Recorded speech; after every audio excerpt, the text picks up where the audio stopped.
Three, two. A'udzubillahi minasyaitonirrajim. Bismillahirrahmanirrahim. Robi a'udzubika min hamazati sayatin wa a'udzubika robi ayahdurun. Robi srohli sodri wa yasirli amri wahlul uqdatam min lisani yafqahu qauli. Assalamualaikum warahmatullahi wabarakatuh. Salam sejahtera untuk kita semua. Rahayu dan namaste. Apa kabar semua sahabat Dialog Positif dan semua Dialog Positif Family? Dan tadi saya baru lihat chat juga ada yang baru pertama kali datang ke Dialog Positif. So welcome ke keluarga besar Dialog Positif. Dan malam hari ini, seperti biasa ya, saya setiap malam menyebut spesial karena memang setiap malam di sini selalu spesial gitu ya. Kita selalu kedatangan pembicara-pembicara yang luar biasa yang membuka wawasan kita, membuka kesadaran kita, memberikan banyak cahaya kepada kita yang luar biasa, membuat kita menjadi semakin bersyukur pastinya dan semakin kita mengerti akan makna dan arti hidup ini. So malam hari ini episode 125 nih, 125 nih luar biasa ya, ini udah seperempatnya mau menuju episode 200. Mudah-mudahan kita bisa sampai ke episode 200. So malam hari ini kita kedatangan guru kita Bapak Wayan Mustika, dan malam hari ini topiknya sangat menarik sekali, pelunasan hutang karma. So tidak berpanjang lebar, kita sapa dulu guru kita, Bapak Wayan. Silahkan untuk di-unmute, Pak Wayan. Ya, masih kedengaran suara saya, Kang? Kang Abu? Dengan jelas sekali, Pak Wayan. Pak Wayan sehat, apa kabar, Oke. Bapak? Alhamdulillah sehat. Sehat. Ya, Sehat, Alhamdulillah. sehat. Terima kasih, Pak Siap-siap. Wayan, sudah menyempatkan waktunya untuk hadir lagi ke Dialog Positif. Dan kami sangat merindukan sekali wejangan-wejangan dari Bapak. Dan malam hari ini, seperti biasa, kita siap untuk mendengarkan apa yang hendak disampaikan. Ya, terima kasih. Oh, Terima kasih, Kang Abu Marlo, sudah menyiapkan ruang lagi untuk kita bersama-sama memetik sebuah pelajaran dari kehidupan ini. Saya kemarin meminta Kang Abu untuk memilihkan sebuah lagu Juru Pencar yang sebentar lagi saya mau ungkap maknanya. Jadi, pencar itu jaring yang dipakai oleh para nelayan yang kemudian ditebar, dipencar. Jadi dia membentuk lingkaran untuk kemudian menangkap ikan-ikan melalui lubang-lubang yang masuk ke dalam ya melalui lubang-lubang itu, lubang yang ada pada jaring. Nah, artinya begini, kita ini sesungguhnya datang dari sebuah keesaan, sebuah kecerdasan semesta yang tak terbatas namun tunggal di alam semesta ini, lalu dia menebar kekosongan-kekosongan itu sebagai jiwa-jiwa yang mengisi kehidupan ini. Lalu kita ini diharapkan seperti nyanyian itu. Nah, nyanyiannya begini. Juru pencar, juru pencar. Kita ini adalah orang-orang yang ditugaskan, jiwa-jiwa yang ditugaskan di kehidupan ini untuk menjaring. Jalan jani memencar ngeju ebe. Ebe itu kalau bahasa Bali daging, isi, dan sebagainya. Jadi kita disuruh berangkat ke samudera kehidupan ini untuk menjaring pengetahuan-pengetahuan kehidupan. Ya. Begede-gede di pasih ajak keliu. Jadi di kehidupan ini, pasih itu samudera. Jadi di samudera kehidupan ini begitu banyak pengetahuan-pengetahuan yang bisa kita petik, yang bisa kita jaring untuk kita bawa pulang nanti sebagai jiwa-jiwa, sebagai bahan pembelajaran lagi di tempat dari mana kita berasal, di rumah kita.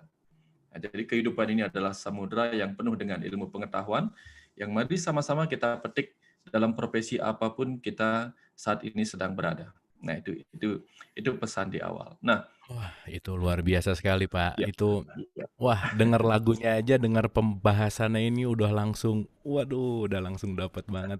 Luar biasa, ya. Pak. Silakan.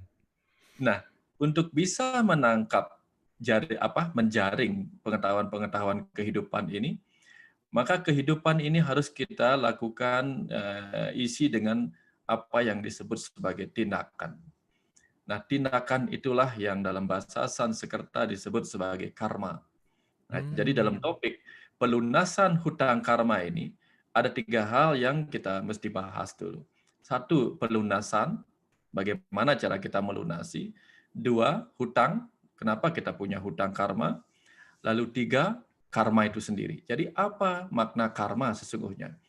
Nah, seringkali karma itu dikaitkan dengan karma pala. Jadi dia kena karma, dia kena hukum karma. Padahal yang dimaksud ketika kena itu sebagai sebuah hasil, itu yang dimaksud barangkali adalah pahala dari karma itu sendiri. Sedangkan karma itu sendiri adalah sebuah tindakan. Apapun bentuk tindakan itu. Nah, sekarang sebelum kita masuk ke teknik pelunasan hutang karma, atau bahkan memahami kenapa kita berhutang karma, kita pahami dulu apa itu karma, lebih mendetail. Mudah-mudahan cukup waktu nanti ini. Pertama, karma adalah tindakan. Tindakan dari apa? Tindakan dari apa? Nah, ini pertanyaan ini harus kita selalu pegang. Karma ini adalah tindakan. Tindakan dari apa? Nah, ini kupasannya panjang. Satu, kita pahami dulu bahwa setiap individu, yaitu kita sendiri, ini ada 5 lapisan tubuh yang kita miliki. Satu yang disebut ini ilmu rahasia yang saya bukakan. Satu, lapisan pertama disebut sebagai lapisan terluar, yaitu Anamaya Kosa. Anamaya Kosa. Jadi Anamaya Kosa ini adalah lapisan yang tubuh yang dibentuk oleh makanan. Ya, jadi tubuh fisik ini adalah lapisan Anamaya Kosa. Nah, yang dibentuk oleh tubuh fisik. Kemudian lapisan yang kedua lebih dalam lagi adalah disebut sebagai Pranamaya Kosa. Pranamaya Kosa adalah lapisan tubuh energi. Nah, jadi tubuh energi. Jadi ketika kita nanti meninggal, tubuh fisik ini kita tinggalkan dan kita masih membawa tubuh energi itu sendiri. Lalu kita masuk ke wilayah lebih dalam lagi yang disebut sebagai Manomaya Kosa. Jadi Manomaya Kosa lapisan tubuh yang dibentuk oleh pikiran atau mental. Nanti penjelasannya akan detail sekali dipahami. Kemudian yang lebih dalam lagi, lapisan keempat namanya Wijnana Maya Kosa. Jadi lapisan pengetahuan sejati. Lebih dalam lagi namanya Andana Maya Kosa. Lapisan kebahagiaan yang terdalam. Setelah itu baru ada sang ruh, sang jiwa Atman yang tak berwujud, yang tak memiliki tubuh. Nah, dari situ sudah paham. Nanti baru kita lihat dari yang pertama. Karma atau tindakan itu dimulai dari tindakan Anamaya Kosa ini. Tubuh ini. Nah, tubuh ini sendiri sudah bisa melakukan tindakan. Bukan saja tindakan yang dilakukan oleh tangan, oleh kaki, bahkan termasuk di dalam tubuh ini adalah seluruh panca indera ini. Nah, setiap tindakan yang dilakukan oleh tubuh ini akan menimbulkan sebuah reaksi. Karena sesuai dengan hukum fisika, tubuh ini adalah fisik, maka dia terjebak ke dalam hukum fisika, yaitu hukum Newton yang disebut sebagai aksi dan reaksi. Inilah dalam ilmu agama disebut hukum karma pala. Bedanya adalah kalau hukum aksi reaksi, hasil reaksinya adalah hitungan kuantitas. Sementara kalau hukum karma pala, pembalasannya atau pahalanya bersifat kualitas, bukan kuantitas. Artinya, kalau kita memukul orang 1 kali, pembalasannya bukan pukulan 1 kali. Tergantung seberapa kualitas rasa yang kita timbulkan dari karma atau tindakan tubuh ini. Nah, tubuh kita ini luar biasa, Kang Abu Umar. Tubuh ini luar biasa. Bahkan hanya dengan tindakan sederhana dari bibir saja, ya, kita bisa memiliki kekuatan 3 sifat Tuhan. Ya, dalam ajaran Hindu, sifat Tuhan itu ada 3, jadi kekuatannya yang disebut Trimurti, yaitu penciptaan, pemeliharaan, peleburan. Penciptaan, pemeliharaan, peleburan. Jadi, hanya dengan bibir saja kita bisa menjadi seperti Tuhan yang sedang menciptakan. Begitu bibir kita tersenyum, ya, begini, kita bisa menciptakan kebahagiaan pada orang lain. Begitu bibir kita mencibir, itu sudah menciptakan penderitaan pada orang lain. Jadi hanya dengan tindakan atau karma dari bibir saja kita sudah bisa menjadi Tuhan yang menciptakan atau yang memelihara. Misalnya ketika kita menciptakan, membangkitkan kesadaran orang, begitu kita memberikan semangat saja dengan kata-kata dari bibir kita, itu kita bisa menciptakan energi yang luar biasa pada orang lain. Itu karma dari karma dari bibir kita. Belum karma dari mata kita, tindakan dari fisik, ya, ini namanya kosa. Mata kita, mata yang mendelik, melotot, marah, pancarannya bisa menyebabkan orang menderita, bisa menyebabkan kehancuran, pertengkaran, perkelahian, dan sebagainya. Ya, dimulai dengan kata-kata, kamu pandang apa, kamu lihat apa. Hanya dengan pandangan mata saja kita bisa menimbulkan kerusakan. Atau hanya dengan pandangan mata saja kita bisa menciptakan sebuah kehidupan keluarga. Misalnya, dari mata turun ke hati itu kan bahasa cinta. Nah, jadi Ya. hanya dengan tatapan mata. Jadi karma mata, karma bibir, itu saja sudah luar biasa efeknya, pahalanya yang bisa kita dapatkan. Jadi di level karma atau tindakan dari tubuh kita di bagian kepala saja, kita juga sudah harus belajar berhati-hati menggunakan itu. Hmm. Telinga belajar mendengar, ya, belajar mendengar.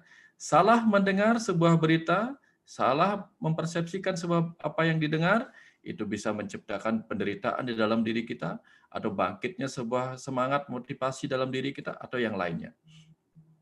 Salah melihat menggunakan karma, tindakan ya, kerja dari mata kita salah memandang yang tidak layak dipandang, maka kita akan terjebak ke dalam apa yang tidak kita inginkan dalam kehidupan kita. Jadi dalam urusan karma, kita harus bisa menggunakan panca indera yang ada di dalam lapisan pertama panca maya kosa, yaitu ana maya kosa, tubuh kita ini sendiri. Nah, itu di bagian itu. Itu belum yang ini baru di luar ya, belum yang masuk ya, belum yang masuk. Begitu bibir kita gunakan untuk menyerap makanan, ya. Tentu saja kita akan menyerap makanan yang datang dari sumber-sumber cinta kasih. Misalnya apa? Kita makan nasi. Nasi berasal dari beras yang awalnya ditanam dengan penuh cinta kasih, penuh semangat, penuh rasa oleh para petani. Mereka menghadapi perjuangan yang berat, menghadapi panas, menghadapi hujan, menghadapi badai, dan sebagainya, hanya untuk mendapatkan segenggam nasi yang akan kita makan. Itu cinta kasih dari para petani. Lalu para pedagang menjualnya. Lalu tentu saja kita memasak juga penuh cinta kasih. Tapi begitu bibir kita mengambil makanan itu dengan karma bibir kita, mengunyahnya, lalu berkarmalah tubuh kita di dalam pencernaan kita, menghasilkan energi. Apakah kemudian energi dari hasil makanan yang penuh cinta kasih itu kita gunakan juga untuk melakukan hal-hal yang cinta kasih dengan karma dari pikiran kita, karma dari bibir kita, karma dari tindakan kita. Nah, kadang-kadang semua makanan-makanan enak yang kita makan entah di restoran, segala macam yang disajikan dengan begitu penuh pelayanan dan cinta kasih, keluarnya menjadi pemikiran-pemikiran yang penuh kebencian, penuh iri hati, penuh dengki. Bibir mengeluarkan kata-kata yang menyakitkan, tindakan melakukan tindakan yang menyakitkan. Inilah yang menyebabkan kita berhutang karma. Berhutang karma. Karena apa? Karena kita mendapatkan makanan, sumber energi yang penuh cinta kasih, tapi kita gunakan untuk sebagai aksi untuk menyakiti dengan pikiran, menyakiti dengan kata-kata, menyakiti dengan tindakan. Disitulah kita berhutang. Mulai berhutang. Ya, nanti itu harus kita lunasi. Sehingga nanti kita akan merasakan bagaimana disakiti orang karena kita pernah menyakiti dengan pikiran, disakiti orang karena kita menyakiti dengan kata-kata, atau disakiti orang oleh karena kita melakukan tindakan yang menyakitkan. Entah itu kita dapatkan di kehidupan saat ini sebagai pahalanya, atau di kehidupan masa depan, atau yang sekarang ini kita dapatkan sebagai hasil dari kehidupan masa lalu. Sebagai hutang yang pernah kita lakukan dengan tindakan yang keliru dari hasil yang kita dapatkan. Nah, bahkan hidung kita ini melakukan karma. Hanya dengan kita mengeluarkan nafas, ya, kita mengeluarkan karbon dioksida, kemudian karbon dioksida diserap oleh oleh tumbuh-tumbuhan, itulah karma kita. Maka tumbuh-tumbuhan yang membutuhkan karbon dioksida mengambil itu sebagai makanannya, lalu mengembalikan sebagai pahala kepada kita berupa oksigen yang kita hirup. Nah, jadi karma kita akan berkembali sebagai hal-hal yang menyenangkan. Jadi karena kita memberikan yang dibutuhkan oleh tumbuhan, tumbuhan pun memberi apa yang kita butuhkan. Itu putaran karma dan pahala. Tapi apakah kemudian setelah kita mendapatkan buah dari tumbuh-tumbuhan sebagai bentuk cinta kasihnya, bahkan daging dari hewan-hewan sebagai bentuk pengorbanannya, apakah itu kita gunakan untuk hal-hal yang juga penuh kebaikan bagi kehidupan? Nah, itulah. Masalahnya adalah ketika karma-karma yang kita dapatkan dari energi itu kita lakukan kita kembalikan kepada kehidupan ini dengan jalan yang tidak benar, tidak sesuai dengan apa yang kita dapatkan, disitulah kita mulai berhutang karma. Inilah yang disebut sebagai dosa. Doh itu menurut saya jauh. Sa itu satu, jadi jalur kita yang tunggal itu menuju takdir kita, itu kita menjauh dari aturan-aturan yang sudah kita buat selama kita ingin lahir di kehidupan ini. Nah, itulah. Kemudian kita akan mengalami sendiri apa yang kita rasakan itu sebagai pahala dari karma kita. Itu baru karma dari tubuh. Belum semua ya. Baru di kepala, belum semua. Belum kemudian karma dari tangan kita, karma dari kaki kita. Karena karma dari tangan saja, ya, 1 jari, 2 jari, 3 jari, ini saja sudah luar biasa karmanya. Hanya dengan begini, ya, Kang Abu, hanya dengan begini kita sudah berkarma luar biasa kepada orang lain. Begini saja kita sudah memotivasi, tidak usah ngomong, hanya begini saja kekuatan kita betapa ajaibnya. Hanya dengan ini kita menyebabkan orang itu mencapai kesuksesannya, bangkit dari kegagalannya. Tapi begitu kita begini, orang yang tadinya penuh semangat tiba-tiba akan jatuh. Ya. Begini, ini bisa menjatuhkan orang, bisa menyebabkan orang senang. Ya, orang yang dijatuhkan kalau apa? Kalau ini penuh dengan perintah-perintah. Seorang penguasa yang mau menang sendiri, ini berbahaya. Menyalahkan orang lain, lupa menyalahkan dirinya sendiri dengan 4 tangan yang lain. Ini juga berbahaya. Apalagi kalau dengan menggunakan jari tengah, itu lebih menyakitkan lagi. Karma dari tangan saja. Tangan yang mengepal, ya, berbeda artinya. Ketika kita bertemu kumpulan anak remaja kita begini kan tangan kita itu berbahaya artinya. Bisa perkelahian terjadi. Tapi begitu kita berhadapan dengan para pejuang, para atlet dan kita begini, artinya berbeda. Bayangkan, karma dari tangan saja seorang manusia bisa menyebabkan kehancuran, bisa menyebabkan sesuatu yang luar biasa. Jadi hati-hati dengan karma pada tubuh kita. Itu baru pada tangan ya, baru pada tangan. Belum lagi masuk ke karma yang disebabkan oleh lapisan di dalam lagi, yaitu lapisan prana maya kosa, lapisan energi. Pancaran energi kita seperti apa? Begitu kita memancarkan energi-energi negatif kepada kehidupan, ya, dengan cara apapun, dengan ekspresi wajah kita pancarkan energi negatif, maka hal yang sama akan berbalik kepada kita. Belum kalau kita berkarma dengan lapisan yang lain, yaitu lapisan mano maya kosa, pikiran. Dengan pikiran kita, dengan kekuatan pikiran kita, kita memancarkan ketakutan kepada kehidupan, kita memancarkan ketakutan pada diri kita sendiri, semua akan berbalik menjadi sebuah reaksi dari kehidupan ini kepada kehidupan kita. Belum dengan lapisan yang keempat, yaitu lapisan wijnana maya kosa, lapisan pengetahuan. Apakah dengan pengetahuan yang kita miliki kita menjadikannya sesuatu yang bermanfaat bagi kehidupan atau malah menghancurkan kehidupan? Apakah kita menciptakan dengan lapisan pengetahuan itu? Apakah kita melindungi, menjaga, memelihara, atau malah kita melebur dengan lapisan pengetahuan kita itu? Nah, lalu dengan lapisan terakhir, kebahagiaan itu, apakah kita bahagia dengan kebahagiaan orang lain, atau kita bersedih melihat kebahagiaan orang lain? Nah, itu sebaliknya. Nah, semua lapisan-lapisan ini memiliki karmanya. Apapun yang dilakukan akan berbalik kepadanya. Maka, disinilah saatnya kita belajar untuk mengenali bahwa tubuh kita, energi kita, pikiran kita, pengetahuan kita, bahkan kebahagiaan kita bisa menyebabkan karma buruk kepada orang lain, sebaliknya juga bisa menyebabkan karma baik kepada orang lain.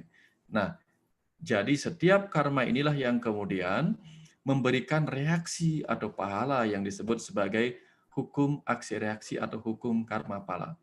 Nah, inilah yang akan kita terima dalam kehidupan ini, karena salah satu tujuan kelahiran jiwa dalam kehidupan ini adalah sebagai pencar atau jaring yang mengambil pengetahuan-pengetahuan karma lewat hutang-hutang karma yang kita pelihara dalam kehidupan ini. Contohnya, Ketika hari ini kita ada yang menyakiti, maka yang pertama kita harus pikirkan adalah perubahan-perubahan, peralihan-peralihan dari kesadaran. Nah, ini peralihan kesadaran. Begitu batin kita atau tubuh kita merasa tersakiti oleh sebuah kata-kata, sebuah tindakan dari orang lain, ya. Pertama yang harus kita lakukan adalah biarkan kesadaran kita untuk mengenali rasa sakit itu.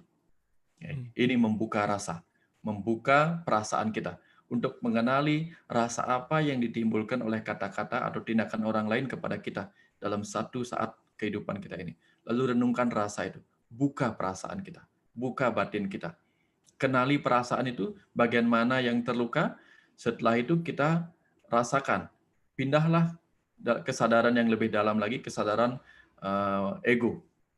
Kenali bahwa ego mana yang terluka, lalu dari situ kita kenali bahwa kalau bagian kita yang terluka adalah ego yang ini, maka pasti di suatu saat yang lalu, di suatu masa yang lalu, kita pernah menyakiti sebuah ego yang sama pada diri orang lain. Sehingga kita harus mengalami rasa itu sebagai proses pengenalan kita memiliki hutang rasa kepada seseorang pada kehidupan di masa lalu. Nah, setelah itu kita masuk ke kesadaran pikiran kita.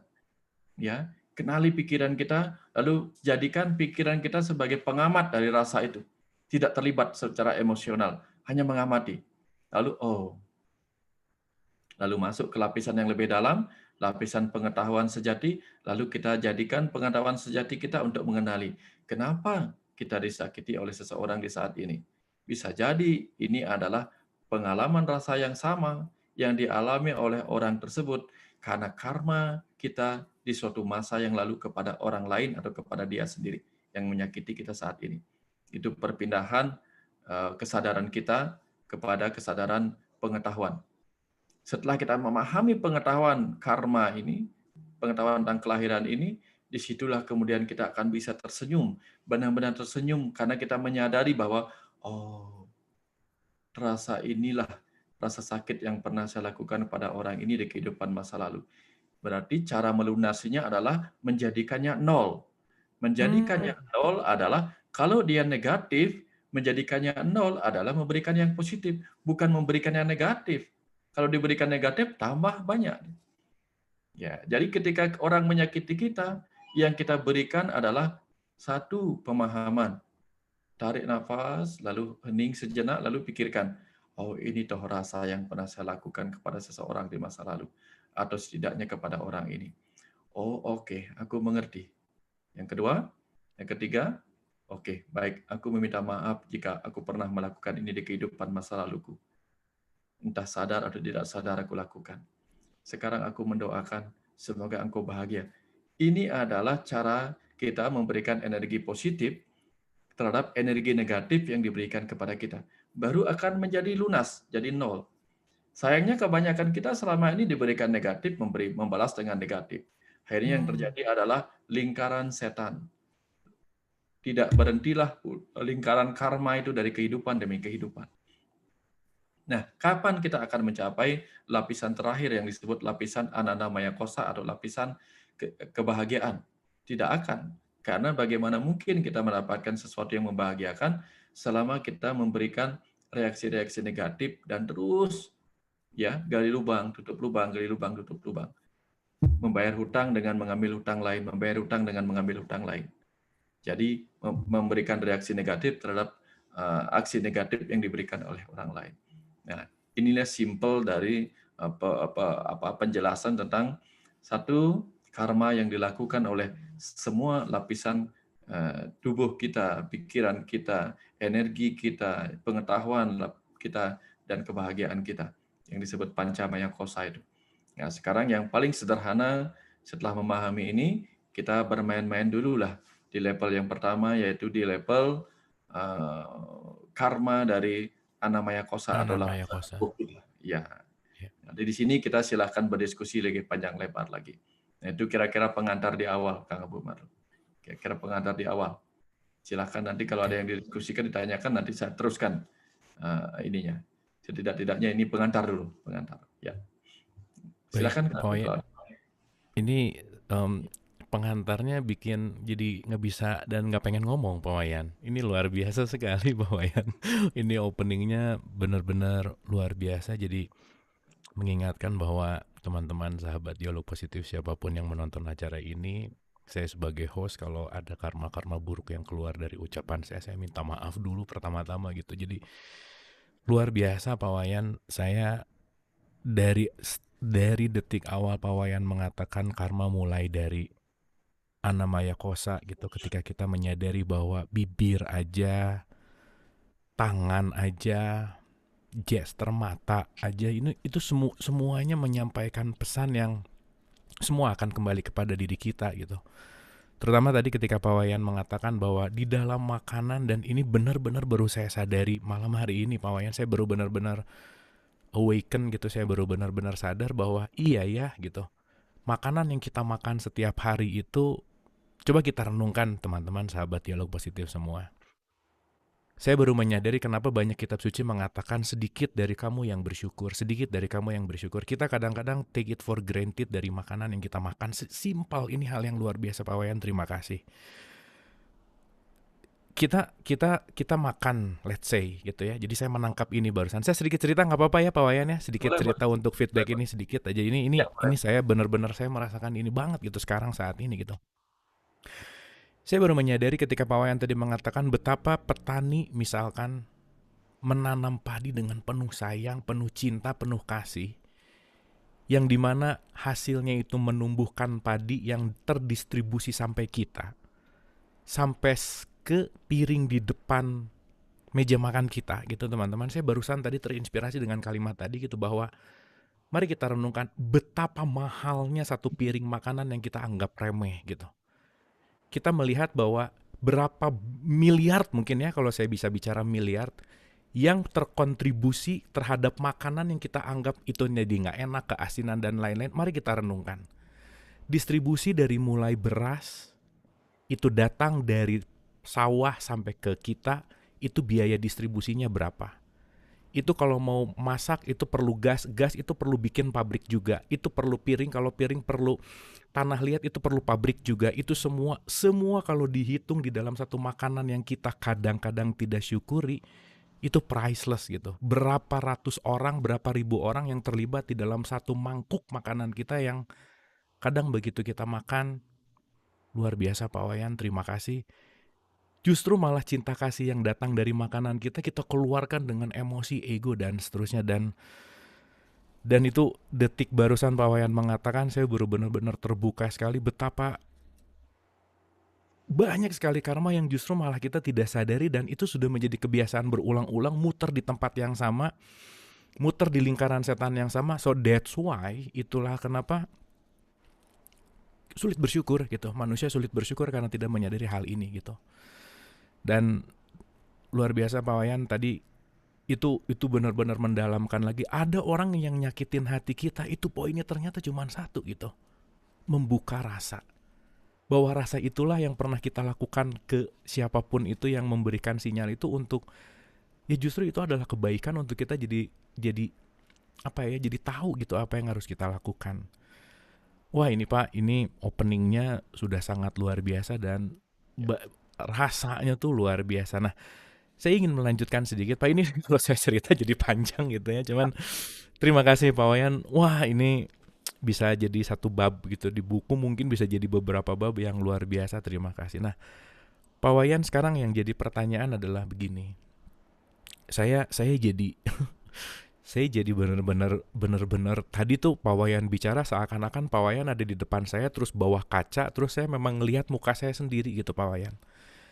Nggak kebayang, saya 125 episode di Zoom yang Dialog Positif aja belum schedule apa, ini ucapan yang keluar ini akan menjadi karma juga gitu. Saya nggak kebayang ada yang mungkin tidak disengaja keluar untuk menyakiti orang lain dan seterusnya gitu Pak.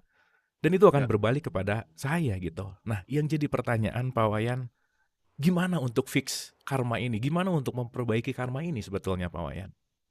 Ya, oke. Sebelum masuk ke wilayah itu, kemudian saya mengingatkan kembali satu hal. Putri Cening Ayu, Seorang ibu menyanyi kepada anaknya. Ngijeng cening juma. Tinggallah kamu di rumah anakku. Meme luas malu. Ibu mau ke pasar lebih dulu. Ke pekan membelanja. Apang ada darah nasi. Supaya ada lauk yang ibu memasak untukmu hari ini. Pagi-pagi sekali ibu memasak. Bangun pagi-pagi sekali untuk ke pasar, memasak. Lalu uangnya barangkali hasil kerja dari ibu, atau hasil kerja dari bapak membanting tulang. Ada berapa banyak tetesan keringat cinta kasih dan air mata itu. Lalu ibu memasaknya dengan penuh cinta kasih. Dan diberikan kepada kita, anak-anaknya, setelah makanan itu matang. Lalu menjadi apa makanan yang penuh cinta kasih itu? Apakah dia pernah keluar sebagai kata-kata yang menyakiti ibu? Apakah dia pernah keluar sebagai sikap yang menyakiti ibu, menyakiti bapak kita? Semoga tidak terjadi. Tapi bila itu terjadi, maka tempat pertama kita meminta maaf atas karma buruk dari pikiran, dari kata-kata, dari sikap kita adalah kepada ibu di rumah. Yang pagi-pagi sudah ke pasar, yang memasak, atau kepada ayah kita yang banting tulang mendapatkan uang. Rasakan itu. Rasakan kita telah sering barangkali sejak kecil mengucapkan kata-kata yang menyakitkan kepada ibu kita, kepada bapak kita. Mudah-mudahan itu tempat kita pertama kali melebur rasa berdosa kita atas makanan penuh cinta yang diberikan oleh ibu, oleh bapak kita. Itu yang pertama. Yang kedua, ketika kita pernah melakukan sesuatu yang buruk, apa yang bisa kita lakukan? Setiap malam sebelum tidur, hal pertama yang boleh kita lakukan adalah mengucapkan mantram sederhana. Ya, di Islam ada, di agama-agama lain juga ada, Hindu apalagi. Setiap malam sebelum tidur, boleh lakukan seperti ini. Tuhan, terima kasih untuk hidup yang masih Kau berikan kepadaku hari ini. Maafkan setiap kata-kata yang kuucapkan pada kehidupan yang Kau ciptakan, bila itu menyakiti. Terima kasih bila itu adalah tuntunanmu untuk memelihara kehidupan ini, atau menciptakan sebuah kebahagiaan di kehidupan ini. Tapi bila itu menyakiti, lewat kata-kata, lewat pikiran, lewat tindakan, izinkan aku memohon maaf dan izinkan semua itu berlalu. Tenggelam ke dalam cerita kehidupan yang Kau bangun di kehidupan ini. Di semesta yang tak terbatas ini. Jadi serahkan hasilnya. Setidak-tidaknya, itu adalah pertanda kita telah menyadari setiap malam sebelum tidur, bahwa kita mungkin melakukan kesalahan dengan pikiran, kata-kata, dan tindakan kita. Dengan cara itu, biarlah Sang Maha Pelebur itu sendiri menyerapnya, mengambil hasil dari setiap tindakan kita.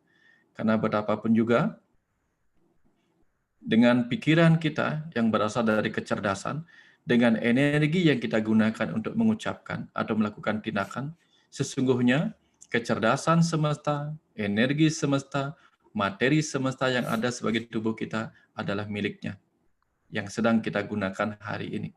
Maka biarlah kembali kecerdasan, energi, dan materi tubuh yang kita gunakan ini, kita kembalikan hasilnya kepada beliau.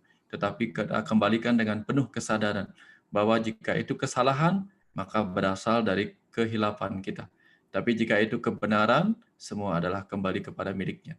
Setidak-tidaknya, doa inilah yang bisa kita lakukan setiap malam untuk tidak mengakui baik ataupun buruk yang terjadi di kehidupan ini sebagai tindakan kesadaran kita, tetapi melainkan miliknya semata.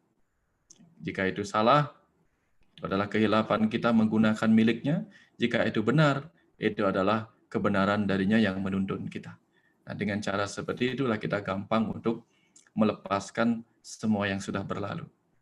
Lalu setiap kali kita menemukan hal-hal buruk terjadi dalam kehidupan kita, yang bisa kita lakukan adalah berterima kasih. Karena kita tidak pernah tahu apa yang kita sebut buruk hari ini bisa jadi sesungguhnya adalah sesuatu yang dikirim Tuhan untuk menjaga kita. Ini banyak sekali kejadian. Saya sering mengalami ini.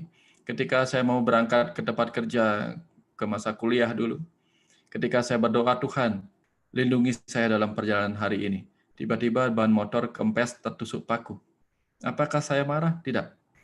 Ya, selama masa kuliah saya sering mengalami itu, saya tidak marah. Tapi berkata, terima kasih Tuhan. Motorku hari ini kempes. Sehingga aku bisa memberi berkah mata pencaharian kepada para penambal ban. Dan mungkin dengan ini kau sedang menjaga aku, sehingga aku tidak tiba di tempat di mana aku mungkin mengalami hal buruk. Hanya gara-gara aku harus menyisihkan ruang dan waktuku ke tempat di mana aku harus memperbaiki ini. Jika lancar perjalananku bisa jadi terjadi sesuatu. Nah, dalam hal seperti itu pun kita bisa bersyukur, Kang Abu. Jadi bagaimana mungkin kita bisa menemukan hal buruk dalam kehidupan kita? Kira-kira seperti itu, Kang Abu. Itu Pak Wayan, kata kunci yang luar biasa sekali. Bagaimana mungkin kita bisa menemukan hal buruk dalam hidup padahal semua yang terjadi adalah penyelamatan sebetulnya ya Pak Wayan ya. Wah itu luar biasa Pak, terima kasih. Nah ini yang menarik Pak ketika tadi berbicara tentang dari Annamaya Kosa sampai akhirnya adalah masuk ke Anandamaya Kosa gitu. Dalam perjalanannya Pak, setiap manusia tuh pasti melalui tahapan 5 ini atau ada yang langsung atau ada yang gimana? Apakah setiap manusia punya patternnya masing-masing atau pasti akan mengalami fase-fase itu Pak kira-kira? Ya, secara alami kita akan mengalami semua fase itu. Pertama, ketika pertama kali ya, sama seperti pertama kali kita naik mobil, ya. Kita naik mobil, tentu kita mempelajari bagian apanya dulu. Kemudian kita mempelajari bagian apanya. Nah, ketika kita masuk ke dalam tubuh manusia sebagai kendaraan ini, pertama kita akan belajar menggunakan tubuh ini. Belum menggunakan lapisan energi kita. Belum menggunakan lapisan pikiran kita. Belum menggunakan lapisan pengetahuan kita. Nah, karena apa? Di level belajar menggunakan lapisan tubuh ini saja sudah luar biasa. Paling sederhana ya. Sudah berapa lama sejak kita lahir sampai hari ini kita belajar menggunakan bibir kita untuk kapan tersenyum, kapan harus begini. Bagaimana kita menggunakan mata kita? Bagaimana kita menggunakan telinga kita? Itu saja belum sepenuhnya kita pelajari. Nanti kalau kita sudah masuk ke wilayah energi, kita tahu bagaimana kita menggunakan energi kita. Ya seperti tadi itu, energi yang kita dapatkan dari makanan, ya matahari begitu penuh cinta kasih memancarkan energinya yang diubah menjadi makanan di kehidupan ini. Kemudian makanan itu kita jadikan energi. Ya, apakah dari cahaya matahari yang terang, ya dari cahaya matahari yang terang terserap oleh tumbuh-tumbuhan menjadi padi, menjadi segala macam bentuk makanan dari tumbuh-tumbuhan. Lalu apakah setelah kita makan, energi itu kita ubah kembali menjadi terang? Sayangnya kebanyakan energi itu kita ubah menjadi kegelapan ego. Ya, kalau sekarang Kang Abu Marlum sudah berhasil mengubahnya kembali menjadi cahaya terang pengetahuan, lalu membaginya. Jadi memberi terang kepada orang yang sedang gelap kehidupannya, gelap oleh penderitaan, oleh sakit, oleh kemiskinan dan sebagainya. Itu adalah orang-orang yang mampu mengubah energi yang dimasukkan ke dalam dirinya kembali menjadi energi terang yang menerangi gelapnya penderitaan orang lain. Tapi begitu kita masih sering mengeluarkan hal-hal yang menambah gelap ego orang lain atau memancing kegelapan ego orang lain, maka kita sedang mengubah energi terang matahari menjadi energi gelap kepada kehidupan. Nah, itu saja sudah perenungan yang lumayan banyak kalau kita renungkan dari sejak kita pernah mengalami kesadaran sampai hari ini. Coba nanti renungkan di rumah. Berapa banyak sudah energi-energi terang itu kita ubah menjadi energi gelap kehidupan. Syukur-syukur seperti Kang Abu sudah mulai banyak melakukan, mungkin sudah sering mengubah kembali energi cahaya menjadi cahaya. Bukan menjadi energi kegelapan. Tapi coba renungkan. Mungkin masih banyak di antara kita seperti saya juga sering melepaskannya menjadi energi kegelapan. Itu contoh. Pak Wayan ini super sekali Pak Wayan yang apa ya?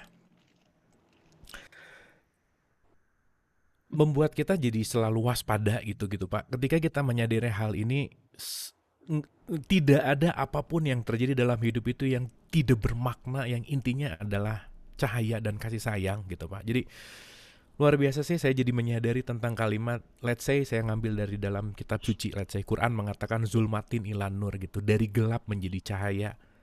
Barusan Pak Wayan mengatakan, iya ya, yang semua kita makan sumber energinya datang dari matahari, datang ke kita dengan cahaya itu. Apakah kita mengembalikan kembali menjadi cahaya itu? Itu perenungan yang luar biasa sekali Pak, dan mudah-mudahan, terima kasih Pak, ini juga bukan hanya jadi knowledge, tapi mudah-mudahan ini semua juga jadi apa ya, rem lah gitu, rem yang setidaknya kita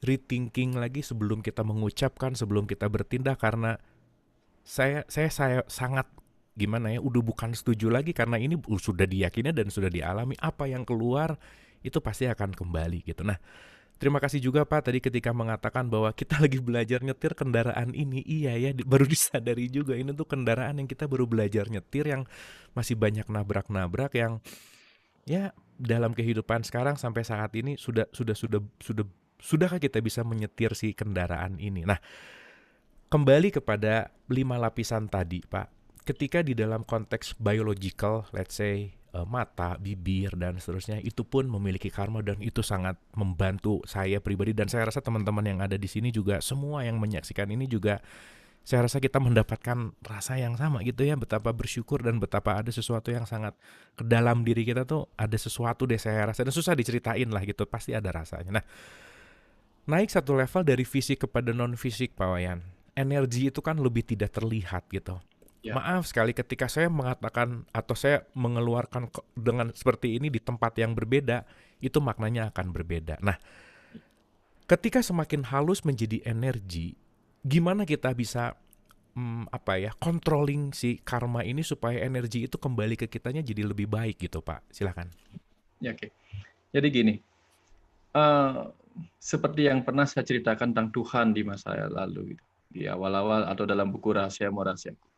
Hmm. Tuhan itu menyebut dirinya sebagai akulah kecerdasan semesta tak terbatas. Jadi pegang kuncinya, Tuhan sebagai kecerdasan. Dan kita sebagai Atman atau ruh atau ya jiwa ini adalah percikan dari kecerdasan itu. Jadi ada kecerdasan dalam diri kita. Ketika kecerdasan menunjukkan kemampuannya melakukan usaha dalam kehidupan ini, maka kemampuan melakukan usaha itu adalah energi. Jadi energi adalah kemampuan melakukan usaha. Kemampuan siapa? Kemampuan si kecerdasan itu. Kecerdasan yang abstrak itu. Nah, yang tak berwujud. Tapi begitu dia menjadi energi, maka dia menjadi energi yang bisa dilihat, yaitu energi cahaya. Energi yang bisa didengar, yaitu energi suara. Nah, sekarang bagaimana kita menggunakan energi ini atau kemampuan ini? Tentu saja seharusnya energi ini dibimbing oleh sang pemiliknya, yaitu yang memiliki kemampuan itu, yaitu siapa? Kecerdasan. Nah, pertanyaannya, apakah kecerdasan jiwa kita yang menggunakan energi yang ada dalam diri kita ini? Apakah kecerdasan sadar kita yang menggunakan energi ini? Atau malah kegelapan ego kita? Itu pertanyaannya. Nah, begitu kegelapan ego kita yang menggunakannya, disinilah kita menjadi dosa. Jauh dari kesungguhan kita. Makanan kita mendapatkan energi dari sumber energi yang bercahaya, yaitu matahari. Jiwa kita yang memberi hidup, ya kalau kita tidak punya energi, kita tidak hidup. Jiwa kita yang memberi hidup. Jadi ada dua sumber energi. Sumber energi adalah kecerdasan atau sang jiwa, atau Atman atau ruh dari Tuhan. Lalu dari materinya mendapatkan energi dari cahaya matahari. Jadi dua-duanya sumber energi yang bercahaya. Bagaimana mungkin dua sumber energi yang bercahaya ini malah menimbulkan kegelapan dalam kehidupan ini? Itu karena energi ini dibiarkan dibimbing oleh ya hal-hal yang berasal dari kegelapan dalam diri kita. Kegelapan yang dibesarkan oleh informasi-informasi yang membesarkan ego kita dari luar. Sehingga akhirnya yang terjadi adalah cahaya terang jiwa kita, ruh kita, cahaya terang energi yang datang dari makanan kita malah terbungkus, ya, terbelenggu, terselubung oleh kegelapan ego. Akhirnya yang keluar adalah kegelapan yang membuat kita nabrak sana, nabrak sini. Pikiran kita anti ini, anti itu. Kata-kata kita nabrak sini, nabrak sana.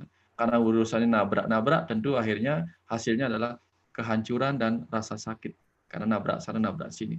Seperti tubuh kita kalau nabrak sana nabrak sini, tentu kalau tidak sakit, kalau tidak hancur ya sakit ya luka.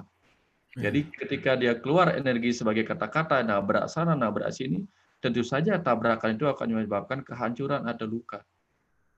Sehingga yang terjadi adalah energi yang terpisah. Arti energi harusnya begini, cahaya itu dia menjadi jurang. Ada yang hilang dari kelangsungan itu. Oleh karena dia terluka oleh kegelapan. Anggaplah misalnya ada cahaya yang seperti cahaya matahari ketika gerhana. Karena tertutupi maka sebagian akan digelap. Tertutupi oleh bayangan kegelapan ego kita.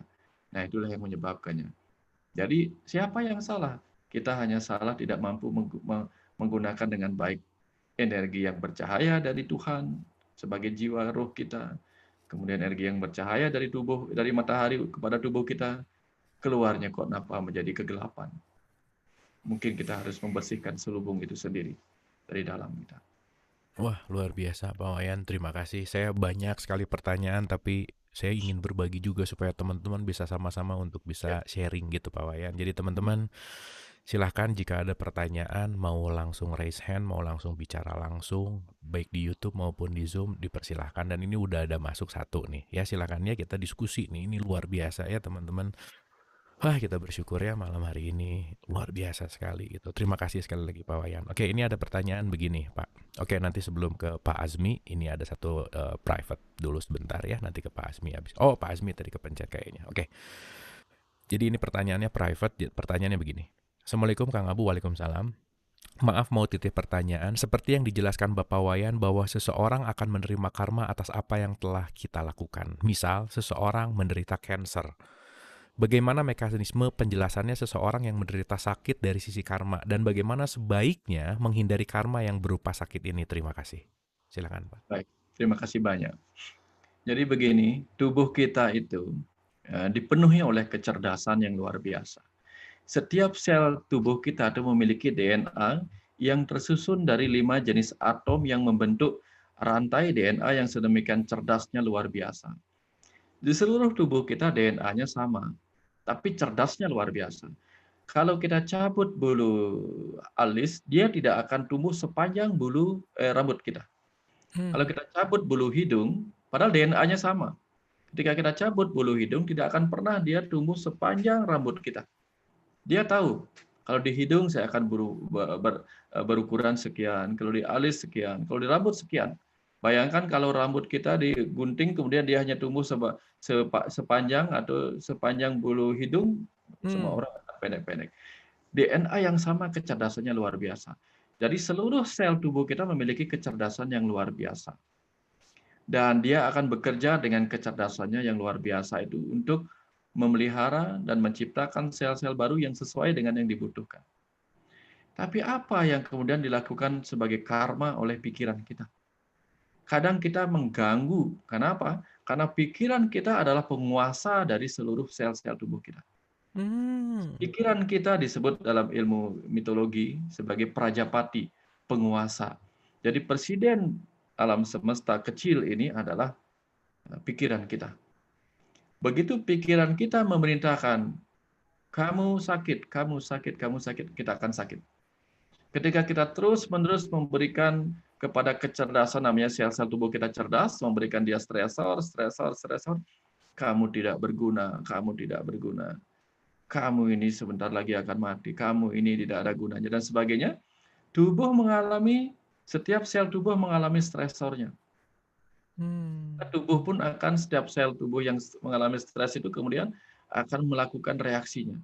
Entah dia melemahkan dirinya, entah kemudian dia tumbuh sebagai berlebihan, sel-sel yang tumbuh berlebihan, sebagai sel kanker dan sebagainya. Kenapa? Karena dia menerima stresor-stresor yang diberikan oleh pikiran kita sendiri. Hasil dari karma kita, bukan saja dia akan hasil dari karma pikiran kita yang diyakini dengan penuh emosional negatif oleh perasaan kita, itu mempengaruhi setiap sel atau makhluk hidup yang membentuk tubuh kita, alam semesta kecil ini. Sama halnya kalau kita berbuat negatif, berpikir negatif, maka setiap makhluk hidup di luar diri kita akan berpengaruh. Jangan kata kecerdasan tubuh kita. Bahkan ada cerita tentang penelitian tentang di sebuah hutan, seekor gajah memakan daun-daun dari sebuah pohon. Lalu apa Hmm. yang terjadi? Pohon-pohon lain mendengar informasi dari daun-daun yang dimakan pada pohon itu. Akhirnya yang terjadi adalah pohon-pohon lain segera menyiapkan racun pada daun-daunnya, sehingga begitu si gajah berpindah, gajah tidak lagi menyukai daun yang sama pada pohon yang berbeda. Karena ternyata terjadi komunikasi di antara pohon-pohon yang seakan-akan tidak berbicara itu. Hmm. Bayangkan setiap sel tubuh kita ini dia berkomunikasi, berkomunikasi. Begitu pikiran kita stres oleh karena banyak pekerjaan, banyak kegiatan yang belum terselesaikan, dia berkomunikasi kepada lambung untuk mengeluarkan asam lambung. Maka jangan heran orang yang stres biasanya asam lambungnya meningkat. Ya. Atau kemudian dengan dia stres, kemudian dia berkomunikasi dengan jantung. Jantung kemudian berdenyut kencang. Atau paru-paru bernapas terasa berat dan sebagainya. Itu karena seluruh tubuh kita berkomunikasi dengan kesadaran yang kita sebut sebagai kesadaran bawah. Jadi kecerdasan bawah sadar. Jadi itulah yang menyebabkan terbentuknya sel-sel yang mungkin akan kemudian tidak kita sukai. Ya, Hmm. pikiran kita tidak menyukai tubuh yang sakit, tapi tanpa sadar pikiranlah yang memerintahkan dia untuk Sakit ya. mengalami itu, mengalami itu. Ya. Dan apa yang bisa kita lakukan sekarang? Perbaiki. Bicaralah dengan setiap sel tubuh kita. Bicara dengan kecerdasan sel tubuh kita. Bisa kok, bisa. Saya sering berbicara. Pernah melakukan itu untuk alergi, untuk tumor yang pernah saya miliki. Tapi untuk yang lain-lain penyakit ya saya biarkan. Karena apa? Ya, ada hal lain. Kenapa? Karena mungkin saya harus mengalami sehingga saya tidak berpikir untuk menghilangkan hal-hal yang tidak ingin saya hilangkan. Jadi untuk Hmm. menikmati rasa sakit, kadang-kadang saya membutuhkan rasa sakit. Karena saya pernah mengalami kejadian kecelakaan, benturan di pergelangan kaki sehingga keselio. Begitu saya perintahkan dia untuk berhenti nyeri, tiba-tiba dalam tempo beberapa detik nyerinya hilang. Tapi ternyata prosesnya tidak hilang, nyerinya hilang. Prosesnya tidak hilang. Dia bengkak dan dia tetap saja melakukan tugasnya. Akhirnya saya minta maaf. Saya bilang, "Oke, kalau mau nyeri, nyerilah. Saya nikmati nyerimu." Sehingga apa? Karena dengan nyeri dia sedang menyembuhkan dirinya. Kalau dia nyerinya hilang, dia seperti rumah yang kebakaran tapi alarmnya mati sehingga tidak ada yang bisa mendengar rumah itu kebakaran. Nah, seperti itu Hmm. kira-kira. Jadi biarkan saja. Jadi begitu kita mengalami tumor, cancer, bicaralah pada sel-sel itu. Mungkin dulu kita menyakitinya dengan emosi-emosi negatif, dengan banyak stresor. Sekarang baliklah. Katakan kepada setiap sel itu bahwa engkau adalah sel-sel cerdas yang DNA-mu. Karena DNA itu yang menghidupkan dan mematikan, dia akan memiliki kode-kode. Yang menghidupkan, yang mematikan itu adalah pikiran kita. Begitu pikiran kita banyak stres, kita menghidupkan yang ini sehingga terjadilah pembelahan-pembelahan sel yang menyebabkan dia menjadi sel-sel tumor dan sebagainya. Padahal dia memiliki kealamian. Nah, itu Oke. yang sebagian. Sebagian lagi memang adalah pilihan jiwa kita untuk terlahir kepada tubuh yang memang menderita penyakit dan sebagainya. Sebagian demikian. Kenapa? Karena dulu mungkin kita belum pernah memiliki tubuh yang kita hargai. Karena Hmm. memiliki, bayangkan misalnya, kalau kita suka memiliki mobil yang bagus, orang tua kita kaya raya, dan kita ingin beli mobil, mungkin dibelikan mobil yang bagus. Tapi begitu kita tidak bisa memelihara mobil yang bagus itu, kemudian baru saja dibelikan Mercy yang bagus, kita tabrakkan sana, tabrakkan sini, hancur lebur. Mungkin ketika kita butuh mobil lagi, orang tua kita akan memberikan mobil kita second, rongsokan, dan sebagainya. Sama. Begitu hari ini kita mendapatkan tubuh yang bagus, yang seharusnya energinya penuh cinta kasih kita dapatkan dari luar, jiwanya penuh cinta kasih, tapi kita gunakan untuk hal-hal yang menyakitkan dan penuh kegelapan, suatu ketika nanti di alam neraka, ya, alam neraka itu adalah di sini, alam nara ika, alam manusia itu nara itu manusia. Alam manusia itulah kita akan mendapatkan lagi kendaraan lain yang tidak lagi sesuai dengan yang kita inginkan di masa lalu. Maka Hmm. diberikanlah, dulu kamu tidak bisa menghargai tubuhmu. Daripada kamu nabrakin mobil-mobil yang bagus ini, saya berikan kamu tubuh yang tidak bagus untuk kamu pelajari, untuk kamu belajar mensyukuri setiap tubuhmu. Nah, nanti begitu kita sekarang bisa mensyukuri itu, kelak kamu akan saya berikan tubuh yang lebih bagus lagi untuk kebutuhanmu lain. Sekarang kamu harus belajar mensyukuri tubuh yang ini, betapapun keadaannya. Maka ketika kita bisa mensyukuri tubuh yang bahkan kita sebut cacat ini, kita lihat banyak sekali. Ada Nick Vujicic, ada siapa lagi itu yang bisa memainkan gitar tanpa tangan, dia menggunakan kakinya main gitar. Iya, iya, iya. Disitulah keajaiban terjadi. Disitulah kecerdasan luar biasa memberikan kepada kita pesan bahwa bahkan jika tubuh yang kamu sebut cacat pun kamu gunakan dengan baik, kamu bisa mendapatkan manfaat yang luar biasa. Apalagi sekarang, dengan tubuh yang seganteng Kang Abu Marlo misalnya itu, ayo gunakan dengan penuh manfaat kepada ini. Jadilah jadilah khalifah. Jadikan tubuh ini khalifah ya. Jadilah tubuhmu ini kerajaan yang rahmat lil alamin, memberi berkah bagi hidupmu, memberi berkah bagi kehidupan orang lain. Itulah sarannya. Sebelum nanti kita diberikan tubuh yang tidak sesuai untuk yang kita butuhkan di kehidupan berikutnya. Jadi belajar dari sekarang menghargai setiap sel tubuh kita, kasih sayang kepada setiap sel tubuh kita, supaya nanti kita diberikan yang lebih bagus lagi lah.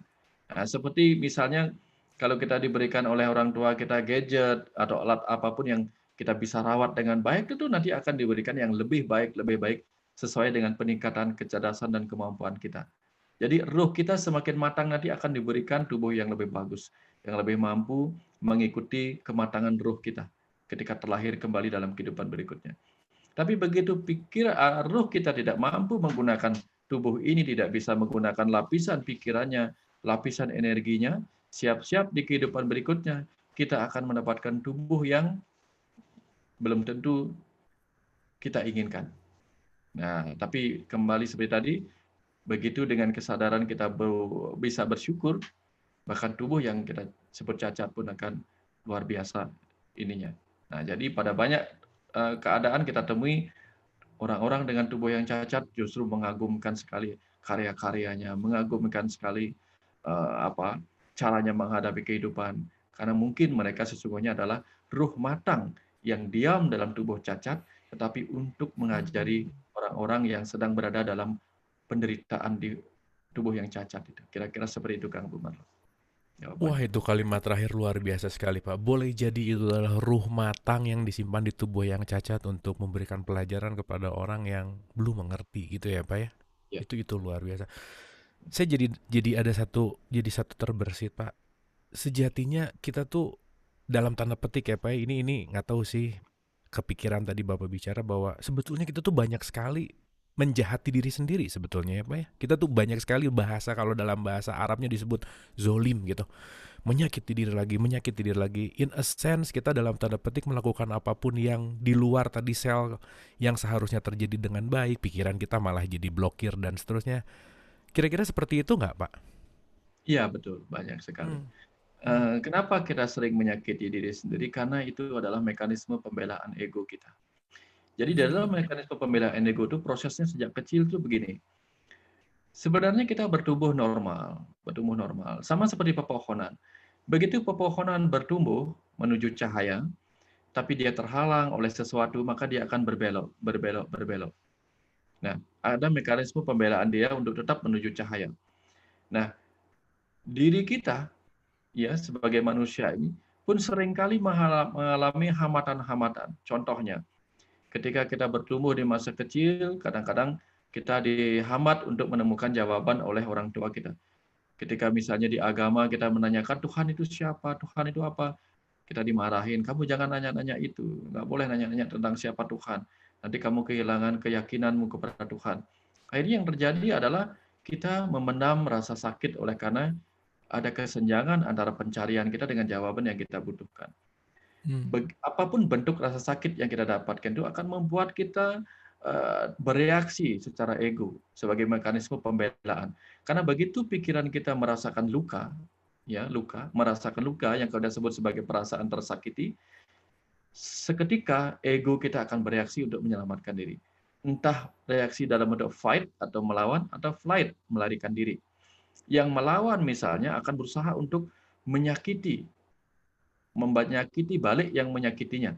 Tapi ketika dia ingin menyakiti orang yang menyakitinya, ternyata orang itu lebih besar, lebih berkuasa, lebih punya otoritas, maka kita akan berbalik menyakiti lingkungan. Tapi ternyata lingkungan dijaga, misalnya menyakiti lingkungan, misalnya kita mukul meja lah, menghancurkan barang-barang.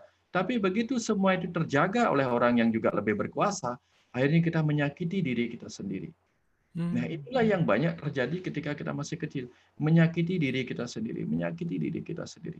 Lalu yang terkumpul adalah penyesalan pada diri kita, kenapa aku terlahir begini, kenapa orang tuaku begini. Akhirnya yang terjadi adalah sedikit demi sedikit kita menyakiti diri kita sendiri, kita mengumpulkan noda-noda rasa penderitaan, sakit batin yang tersimpan tidak pernah keluar.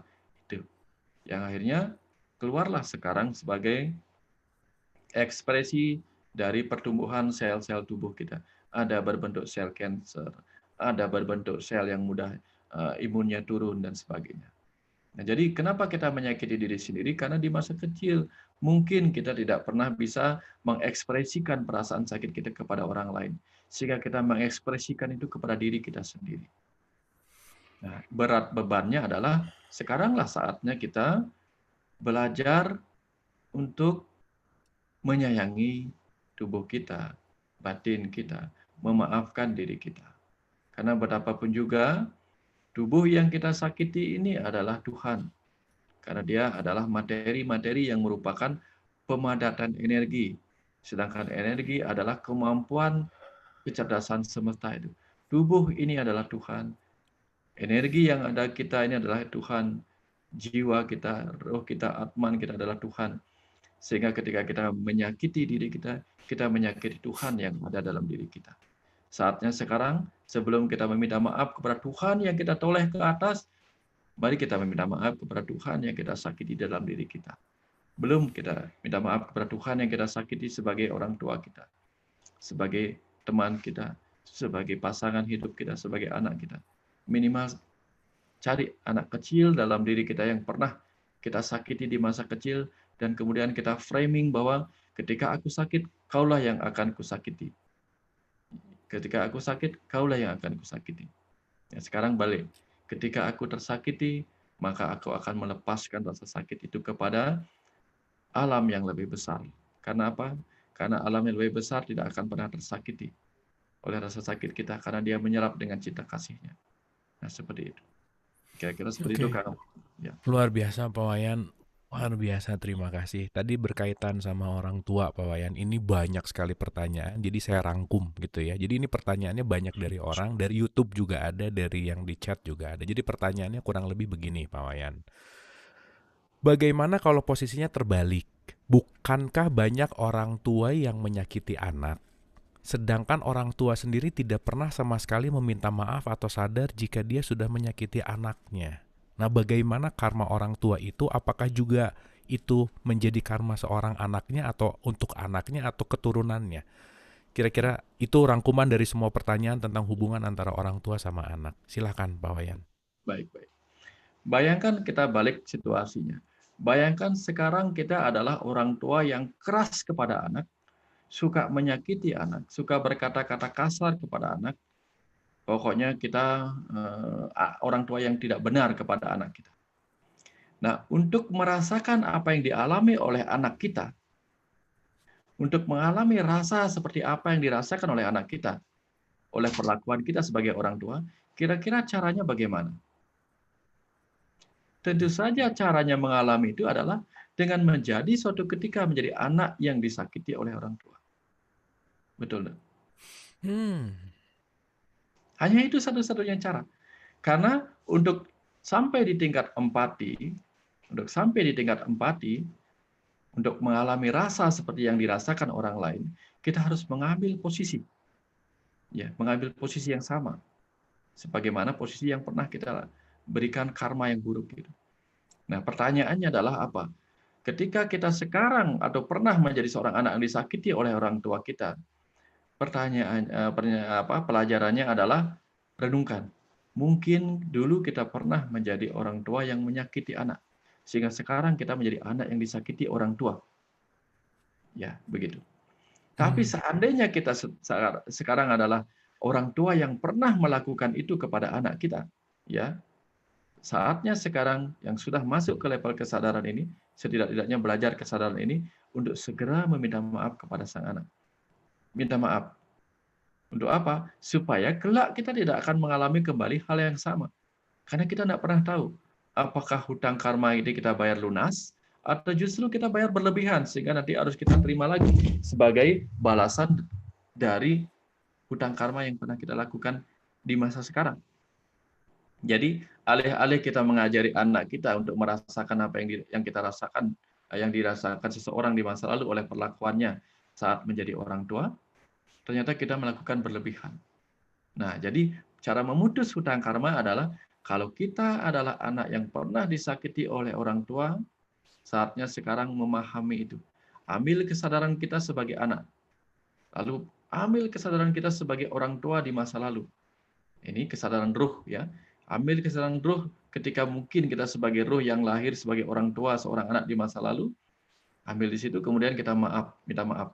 Oh, mungkin aku pernah menyakiti seorang anak di masa lalu sehingga sekarang aku disakiti sebagai seorang anak.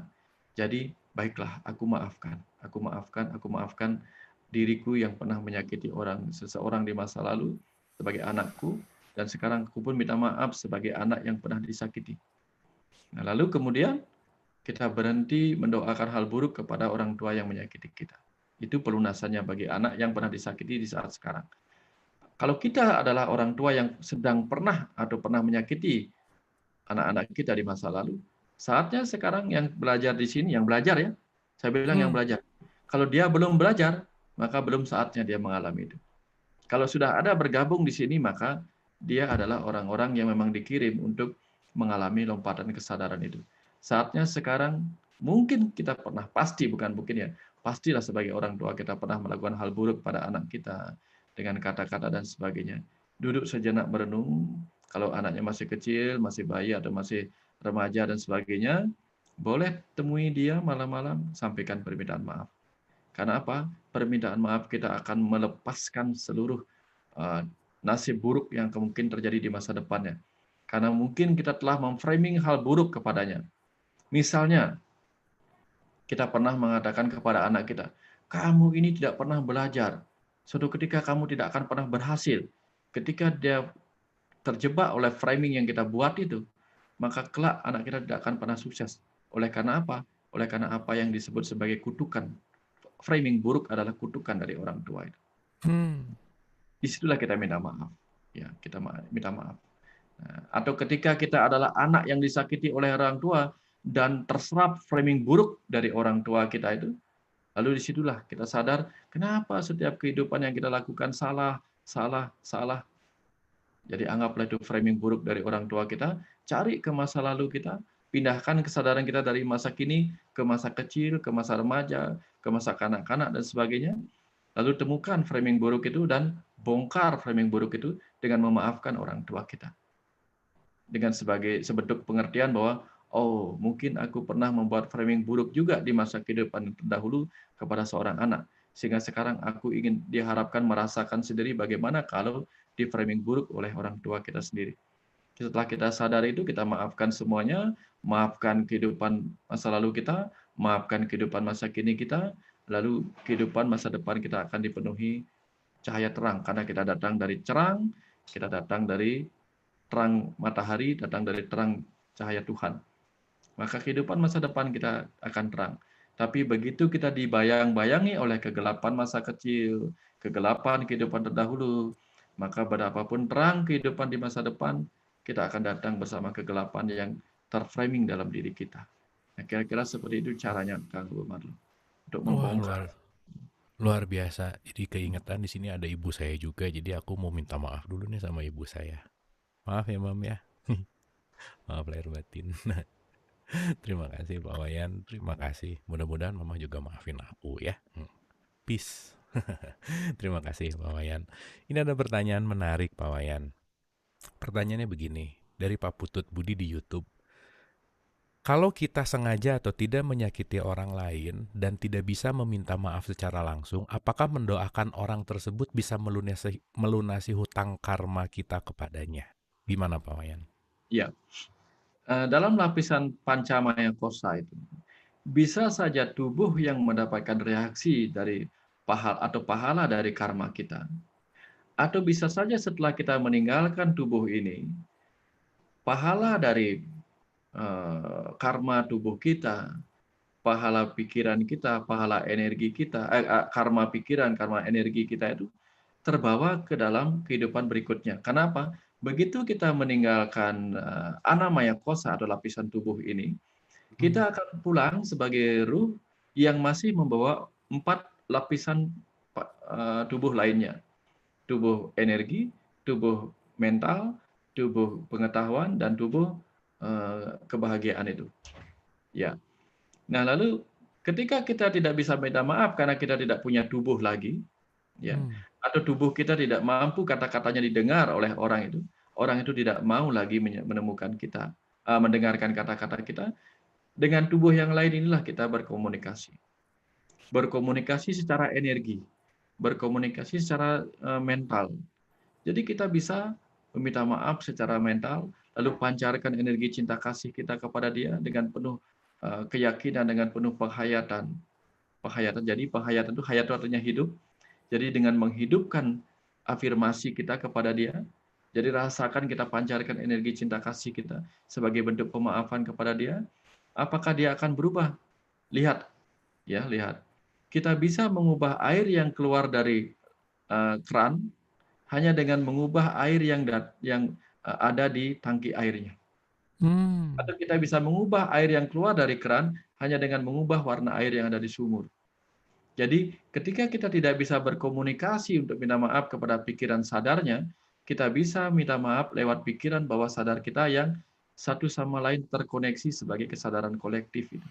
Kita bisa minta maaf. Oke. Disampaikan setiap malam gitu.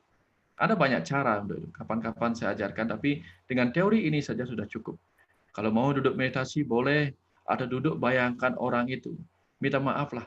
Karena dia akan menerima frekuensi-frekuensi pikiran kita. Sekalipun telinganya tidak mendengar. Tapi telinga pun mendengar frekuensi dalam bentuk suara.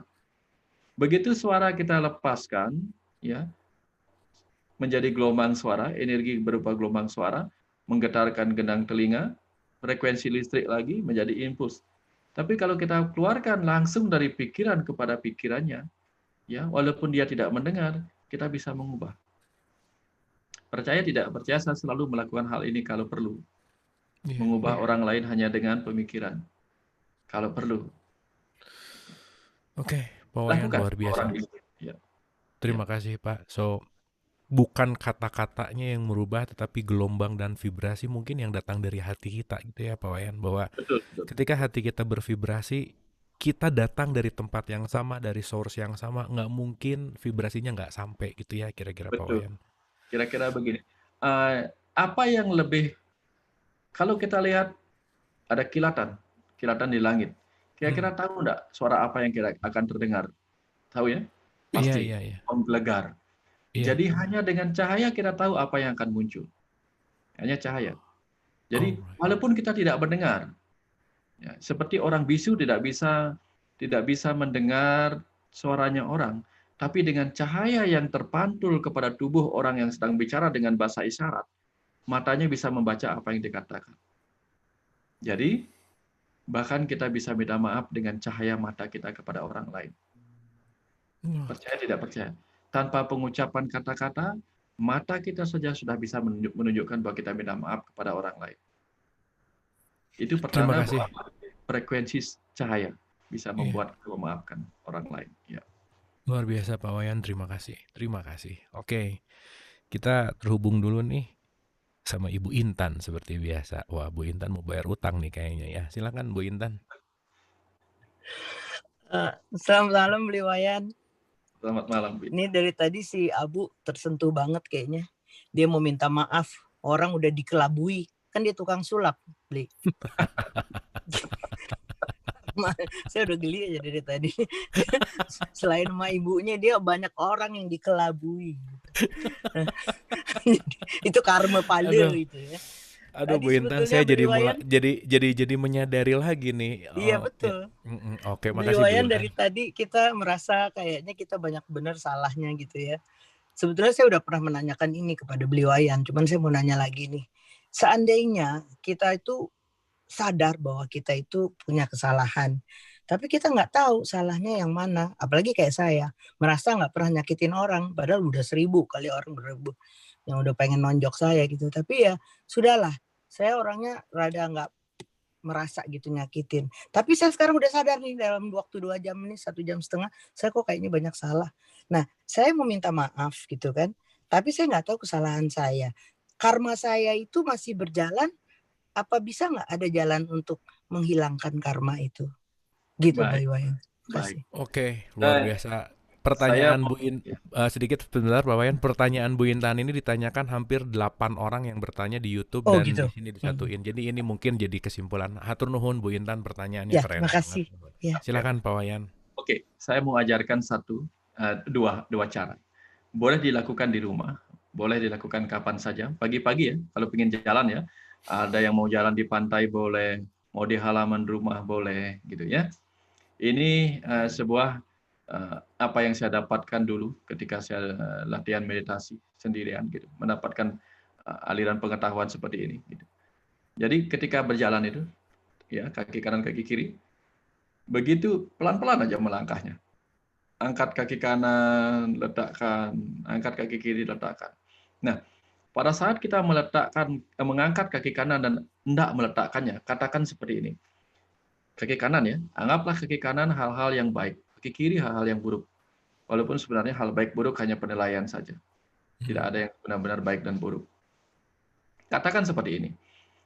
Begitu mengangkat kaki kanan, katakan, aku berterima kasih atas setiap hal baik yang pernah kulakukan pada kehidupan ini. Lalu letakkan kaki kanan. Begitu letakkan kaki kanan, otomatis kaki kiri terangkat. Pada saat kaki kiri terangkat, katakan begini, aku memaafkan setiap hal buruk yang pernah kulakukan di kehidupan ini. Baik dengan pikiran, baik dengan kata-kata atau tindakan. Tapi itu hanya bayangan saja. Yang terpenting kata-katanya, aku meminta maaf, aku memaafkan diriku atas setiap hal buruk yang pernah kulakukan kepada kehidupan ini. Begitu melangkah ke kanan lagi, ulangi kata-kata yang sama. Aku berterima kasih atas setiap hal baik yang pernah kulakukan kepada kehidupan ini. Sehingga kita memberikan pujian dan pemaafan kepada diri kita sendiri. Jadi ketika kita melangkah ke sini ya, ke satu arah, pada saat kita melangkah balik, kita gunakan bahasa yang berbeda. Sama-sama ya, berterima kasih dan memaafkan, tapi bahasanya berbeda. Begitu melangkah balik, begitu mengangkat kaki kanan, bahasanya adalah, aku berterima kasih atas setiap hal baik yang dilakukan kehidupan ini kepadaku. Lalu bayangkan orang-orang yang pernah baik kepada kita, kejadian-kejadian yang pernah baik kepada kita. Bayangkan kita berterima kasih kepada kehidupan ini. Tadinya waktu jalan ke sini, kita bilang terima kasih kepada diri kita sendiri. Pada saat ke sini, kita bilang terima kasih pada kehidupan ini. Atas setiap hal baik yang kita terima. Lalu, katakan ketika kaki kiri yang terangkat, katakan, aku memaafkan setiap hal buruk yang terjadi pada kehidupanku. Aku memaafkan setiap hal buruk yang terjadi pada kehidupanku. Yang dilakukan oleh siapapun. Nah, ini secara umum. Tapi boleh kemudian menggunakan satu orang, misalnya siapa? Pasangan kita sendiri misalnya. Aku meminta maaf atas hal buruk yang pernah kulakukan padamu, pada pasangan kita, atau kepada anak kita. Giliran lah, boleh yang mana saja. Itu kan kita tidak mungkin berjalan cuma satu kali. Nah itu boleh secara umum dulu, atau boleh secara khusus dulu per orang yang kita inginkan maafnya atau kita ingin maafkan, satu secara umum boleh. Itu salah satu cara. Atau boleh kalau lagi pingin dingin-dingin, musim dingin misalnya, mengambil api, membuat api unggun kecil lah dengan apa gitu.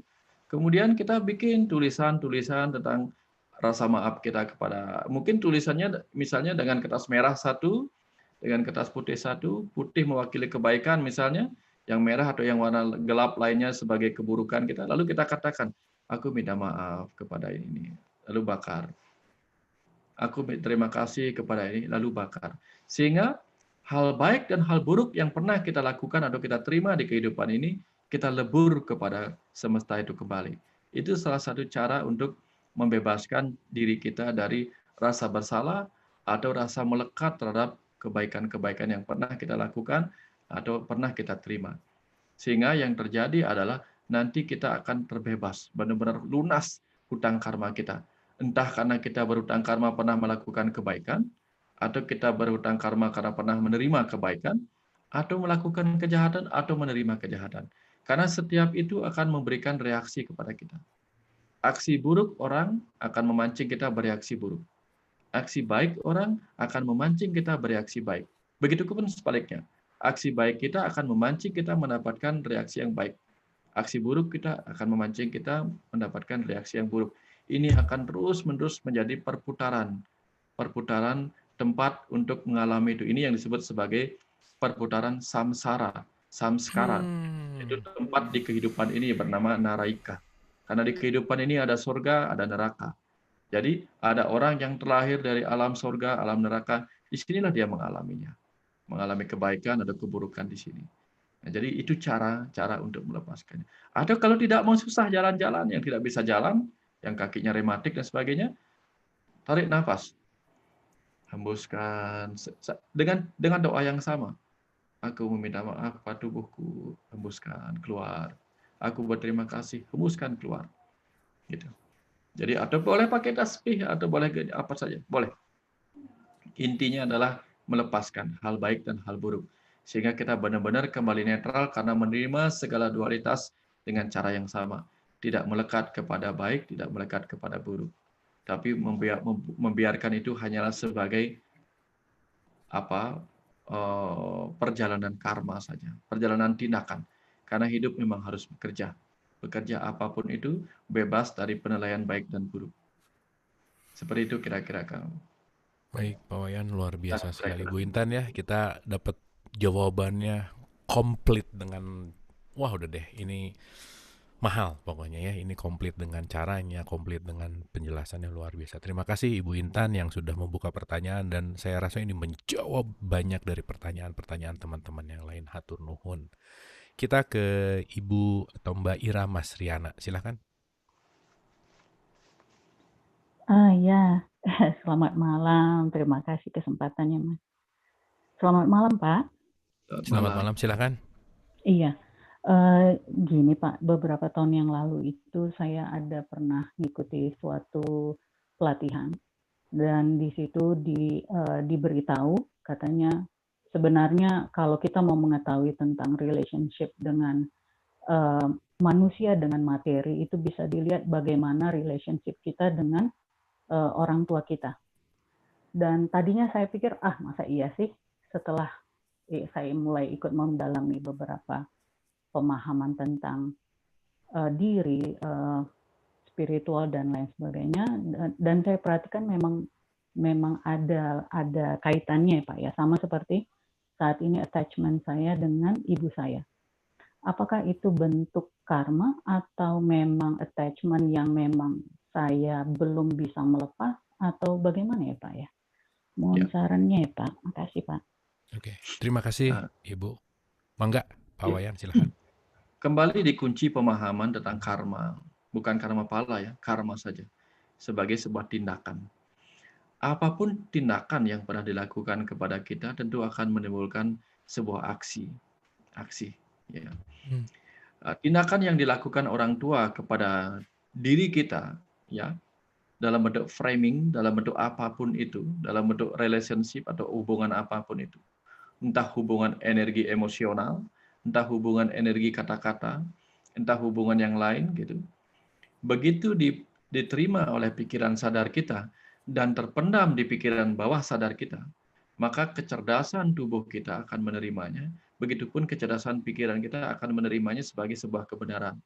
Karena ketika kita masa kecil, ibu atau orang tua kita yang lain memiliki sebuah otoritas yang apapun kata-katanya kita anggap akan berpengaruh kepada diri kita. Nah, sekarang ketika kita sudah besar, lama-lama kemudian kita melekat terhadap pengaruh yang dibawa oleh orang tua kita di masa kecil itu. Kalau itu pengaruh positif, maka itu akan menyebabkan kita sukses. Kalau itu pengaruh negatif, itu akan membuat kita terhambat. Sebenarnya siapa yang bisa melepaskan? Ketika kita sudah dewasa, semestinya kita sudah mampu untuk untuk mengubah cara kita melepaskan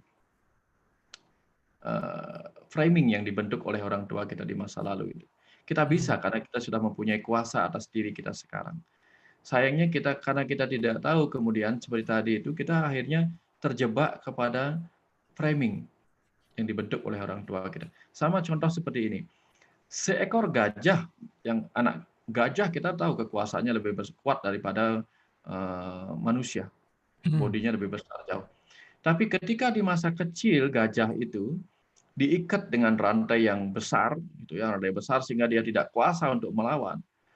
Kelak ketika dia dewasa, bahkan diikat dengan tali kecil pun dia ngikut. Kenapa? Karena dia pikir bahwa dia sedang diikat oleh rantai besar yang dia tidak kuasa untuk atasi. Nah, tapi ketika sekarang kita sebagai manusia tentu kita punya pikiran bahwa ternyata saya mempunyai kemampuan, saya mempunyai free will, saya mempunyai kekuasaan untuk mengubah diri kita. Jangan kata apa yang dibentuk oleh orang tua kita. Bahkan kita seringkali melanggar apa yang sudah dibentuk oleh Sang Pencipta kita. Ya, kita dikirim ke dunia ini untuk lahir mengalami ini, tetapi kemudian kita seringkali melanggar apa yang sudah kita jadikan perjanjian dengan Sang Pencipta itu sendiri. Jadi kita membongkar framing yang dibentuk oleh alam semesta itu sendiri. Ya, sehingga takdir kita malah menjauh dari apa yang sudah kita lakukan di kehidupan ini. Nah, artinya apa? Tuhan sebagai orang tua yang maha kuasa saja bisa kita ubah dengan free will kita, apalagi framing yang dibentuk oleh orang tua kita. Kita bisa mengubahnya. Jadi kalau itu adalah framing negatif, tautan karma negatif, bisa kita ubah sekarang menjadi lebih baik lagi. Ya, karena kalau tidak, maka apa yang dibentuk oleh orang tua kita di masa kecil kita akan menjadi sesuatu yang mengarahkan kita kepada apa yang pernah diinginkan oleh orang tua kita. Barangkali sesungguhnya bukan itu yang dia inginkan. Tetapi mungkin pada saat itu orang tua kita sedang emosi dan sebagainya. Tapi kemudian kata-kata yang dipenuhi emosi, karena kata-kata yang dipenuhi emosi itu memiliki sebuah kekuatan yang untuk memframing kehidupan kita sebagai sebuah takdir yang dibentuk oleh orang tua kita. Sebenarnya bukan takdir ya, tapi orang tua kita membentuk kita oleh karena nasib kita merasa ditentukan oleh dia. Apapun yang kulakukan akan menjadi kenyataan. Karena orang tuaku mengatakan begini, persis. Nah, kemarin saya ada teman yang bercerita tentang orang tua yang pernah mengatakan pada dia, jangan main sepak bola pada senja hari. Itu di Bali, senja hari kan tidak ada lampu. Hari ini dia framing, katanya bahaya kalau main sepak bola senja hari, tentu saja. Karena kita tidak lihat apa-apa. Hari itu dia jadikan framing dan terbawalah ketika dia menjadi pemain sebuah klub ternama di Bali. Yang terjadi kemudian adalah dia tidak pernah berhasil sukses sebagai pemain itu. Dan setelah diterangkan oleh teman saya itu, kemudian dia berpikir bahwa ini framing saya. Orang tua saya tidak salah karena di masa itu stadion-stadion atau lapangan sepak bola belum ada lampunya. Sehingga setiap kali dia main sekarang dengan jam yang sore hari, petang hari yang ada lampunya, itu terbawa bahwa setiap kali kamu main sore hari akan terjadi bahaya dan dia gagal. Tapi sekarang dia ubah framing dulu. Akhirnya apa yang terjadi? Tiba-tiba seluruh kekuatan memberi dia dukungan secara energi dan dia gol dan dia membuat tim itu sukses. Karena dia melepas kemelekatannya terhadap framing di masa lalu itu. Nah, kira-kira seperti itu, Kang. Oke, Pak, itu luar biasa sekali. Terima kasih. Dan itu juga pertanyaan barusan dari Ibu atau Mbak Ira tadi juga banyak ditanyakan dari teman-teman di YouTube bahkan dan dari teman-teman yang ada di sini. Mudah-mudahan banyak menjawab pertanyaan. Terima kasih, Pak. Sebelum ke Ibu Esi, kita ke satu pertanyaan sebentar ya, Ibu ya. Ini ada pertanyaan yang ini juga rentetan pertanyaan similar, banyak sekali yang menanyakan. Oke ya, sebelum ke Ibu Esi, ini ada satu pertanyaan saya baca ini mewakili lebih dari 10 lah. Ini ada 10 pertanyaan yang private mirip pertanyaannya. Gini, bagaimana kita tahu kalau kita sudah melakukan karma buruk di masa lalu, sedangkan kita lupa mengenai apa yang dilakukan dalam kehidupan sebelumnya? Dan apakah tanda atau ciri bahwa karma kita ini udah selesai gitu? Silakan Pak Wayan. Oke. Ini pertanyaan yang paling sering muncul. Bagaimana kita tahu sementara kita sementara kita tidak benar-benar mengenali apa yang terjadi di masa lalu, karena kita dibuat lupa ketika kita lahir dalam tubuh manusia ini. Kita benar-benar lupa. Bagaimana kita bisa mengingat itu? Lalu banyak orang kemudian mencoba pergi ke masa lalu dengan hipnoregresi, Past life regression macam gitu life ya. regression segala macamnya. Kemudian mungkin ketemu, mungkin tidak. Tapi ada logika sederhana, saya berkata begini. Kalau seandainya sekarang kita merasakan pedas, apa yang mungkin terjadi sebelum kita merasakan pedas itu? Tentu kita sedang sempat memakan cabai di dalam makanan yang mungkin tidak kita lihat ada cabainya. Ya. Lalu kita hari ini makan, besoknya ternyata kita diare. Apakah kita perlu membuktikan bahwa di dalam kotoran itu ada virus atau barangkali ada bakteri yang kita makan kemarin? Nggak mungkin. Iya. Tidak mungkin kita harus melakukan itu ke lab. Tapi dengan diare saja kita bisa memahami bahwa mungkin kemarin kita salah makan, betul ya? Hanya dengan logika sederhana itu. Ya, jadi artinya kalau sekarang kita disakiti oleh seseorang, apa mungkin kita mungkin kita tersakiti tanpa pernah menyakiti sebelumnya? Ya.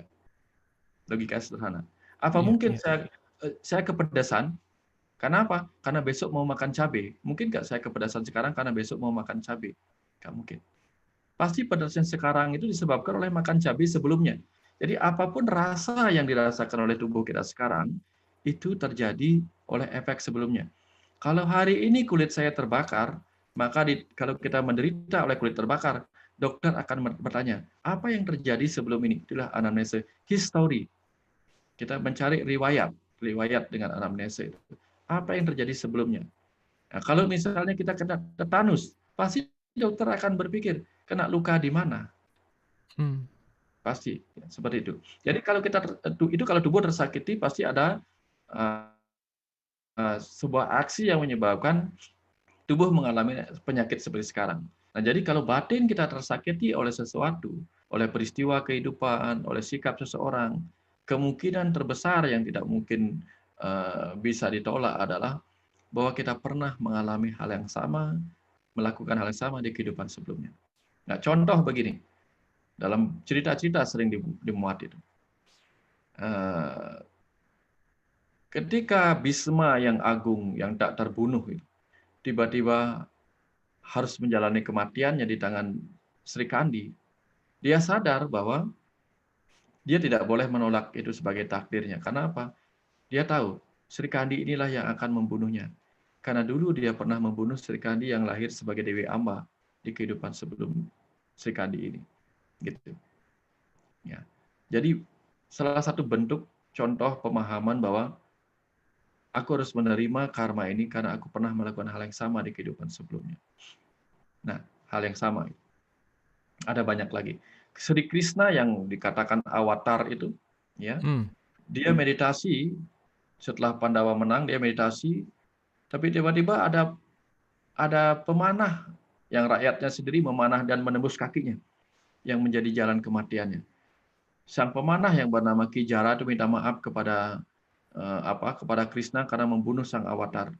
Tapi kemudian Krishna berkata, tidak apa-apa, saya tidak marah. Karena di kehidupan sebelumnya ketika aku menjadi Rama, kamu adalah Subali yang aku panah. Nah, begitu ceritanya. Artinya apa?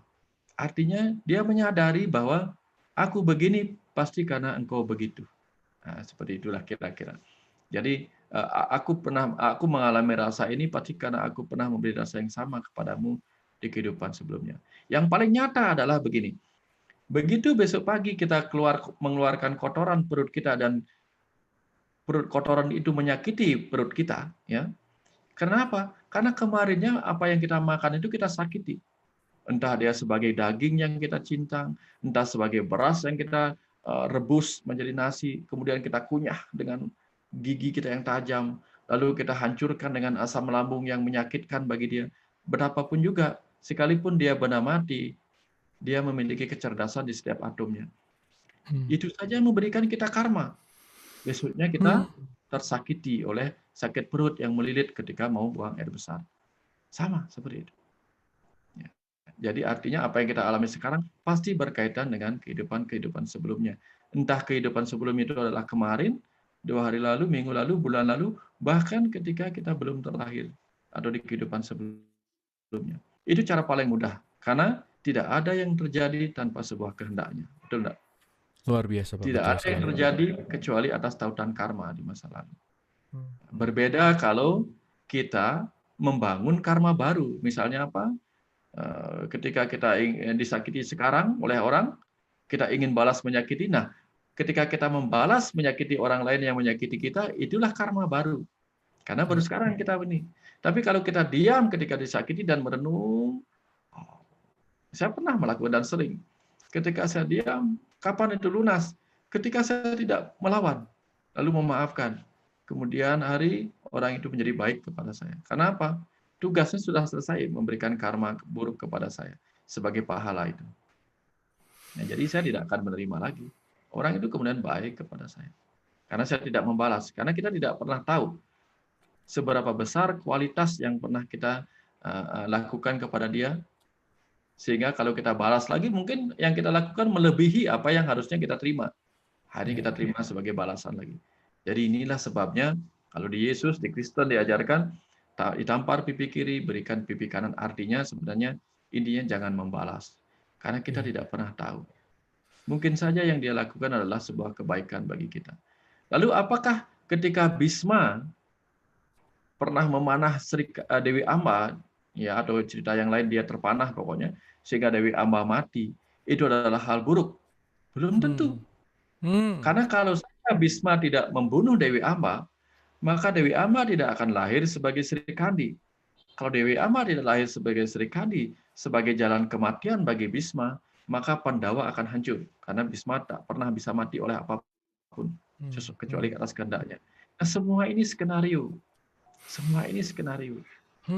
Ya, apa yang kita sebut baik belum tentu buruk. Seperti cerita saya pagi kemarin. Benalu mungkin kita lihat buruk. Wah, itu benalu itu parasit bagi pohon ini. Nah, kalau burung-burung yang hinggap, yang makan buah-buahan sambil berkicau, oh ini burung yang menyempurnakan keindahan pohon yang berbuah lebat ini. Tapi jangan kaget. Burung-burung yang memakan buah-buahan itu, begitu pohonnya mati, dia akan pergi ke pohon yang lain. Dia tidak pernah melakukan kebaikan kepada pohon ini dengan memberinya air, misalnya enggak. Tapi benalu yang kita sebut buruk itu, akan ikut mati bersama pohon yang dia tempati. Dari segi kesetiaan, benalu bahkan lebih setia dari burung itu. Jadi, apa yang kita sebut baik, belum tentu baik. Apa yang kita sebut buruk, belum tentu buruk seperti perkiraan kita. Jadi, orang yang kita sebut jahat adalah barangkali karena kita sering berdoa, Tuhan, ampunilah dosa-dosaku. Dosa-dosa akan terbayar lunas kalau kita merasakan sendiri hasil dari dosa yang pernah kita buat kepada orang lain. Maka dikirimlah orang-orang yang menyakiti kita sesuai dengan dosa yang pernah kita buat. Lalu kita marah kepada orang yang menyakiti kita. Padahal kita minta sama Tuhan, Tuhan, ampunilah dosaku. Ya, dosa kan hanya bisa ditebus oleh orang yang melakukan apa yang kita sebut dosa. Ya. Kira-kira seperti itu. Belajar menerima. Ya. Ini luar biasa sekali Pak Wayan. Terima kasih. Mudah-mudahan ini menjawab banyak sekali pertanyaan yang similar dari semua. Dan ini pertanyaan masih banyak yang tidak atau belum terbaca tapi berkaitan, mudah-mudahan nyambung.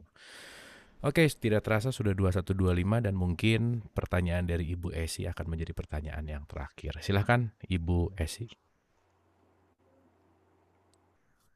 Di unmute boleh? Nah, silakan Ibu. Selamat malam Kang Abu, terima kasih. Malam.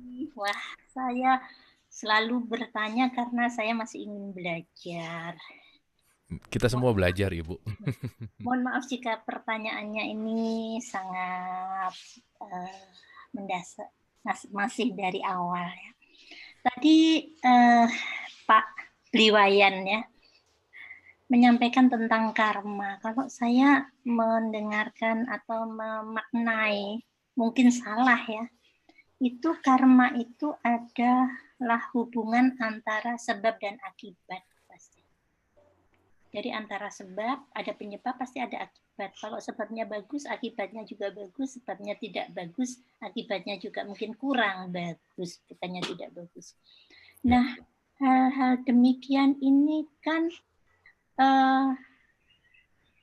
intinya itu dari komunikasi ya. Komunikasi kita mengerti atau tidak mengerti atau belum begitu.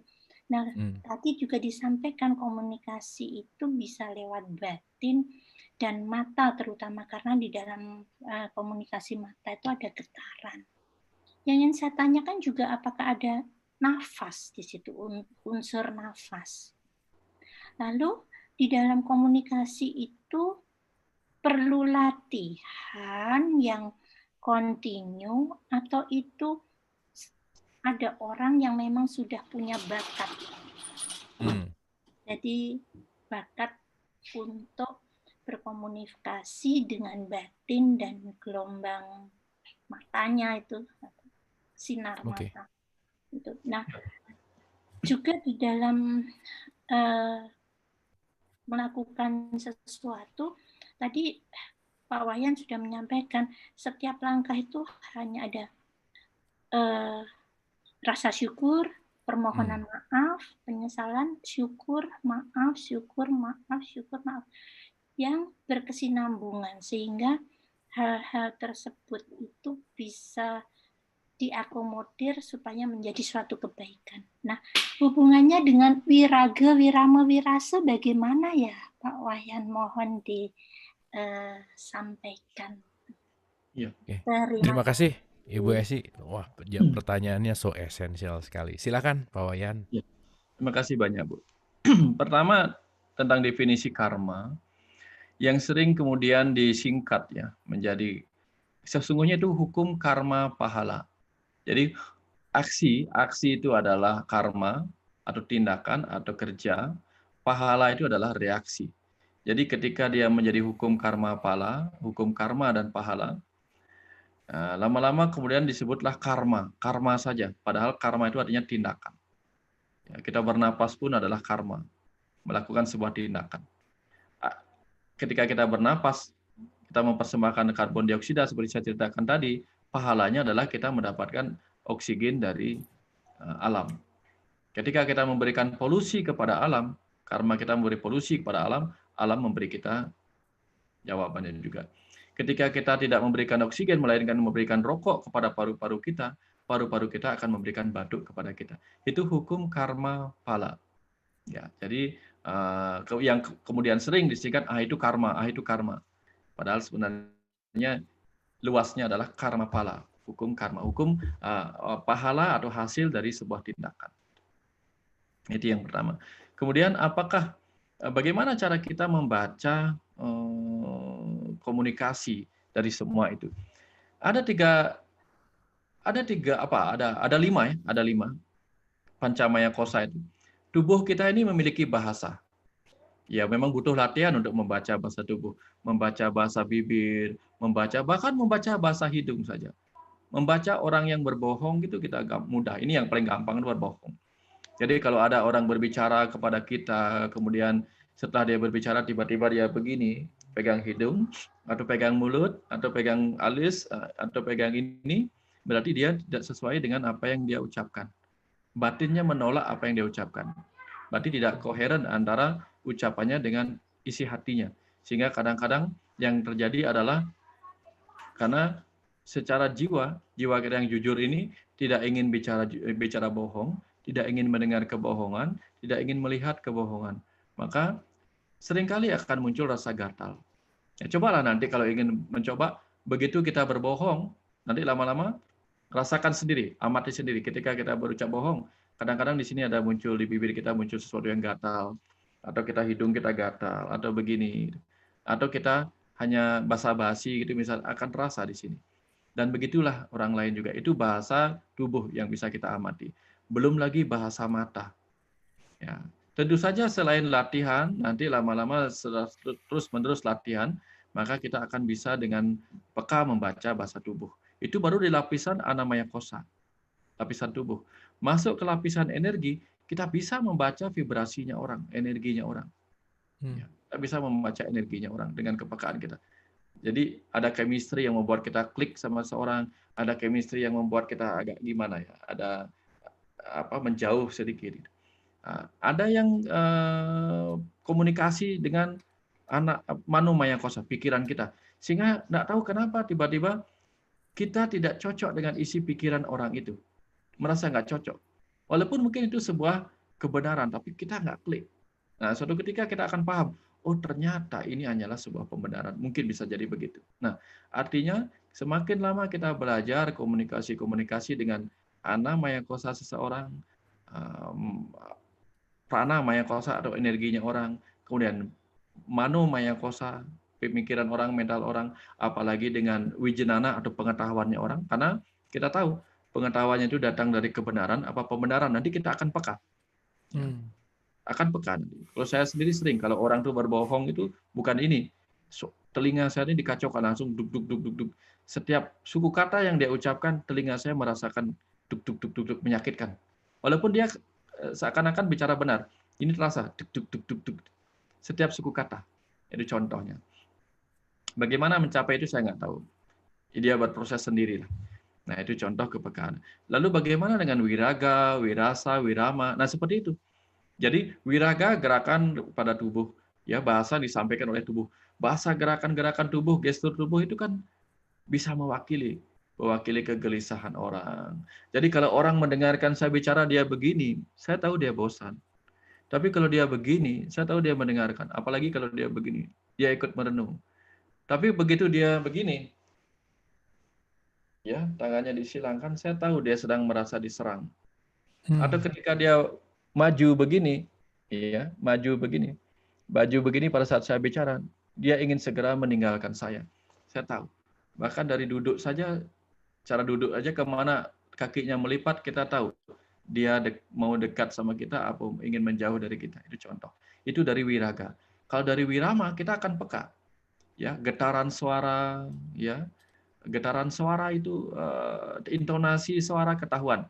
Orang berbohong, orang jujur, orang tulus itu ketahuan dari wirama atau irama atau intonasi suaranya. Belum lagi rasa. Kita bahkan bisa merasakan ketulusan orang itu walaupun dia tidak berkata-kata. Ya, walaupun tidak berkata-kata. Bahkan dengan menangis pun dia mengeluarkan air mata pun kita tahu betapa dalam dia mengucapkan terima kasih atau keharuan. Kita tahu. Kita tahu penderitaan, apakah tangisnya datang dari penderitaan, apa tangis datang dari keharuan atau kerinduan, kita tahu. Itu dari wirasa. Nah, contoh-contoh inilah yang perlu kita pelajari lewat latihan yang terus-menerus. Kemana latihannya? Di kehidupan ini. Ya, bukan saya gurunya.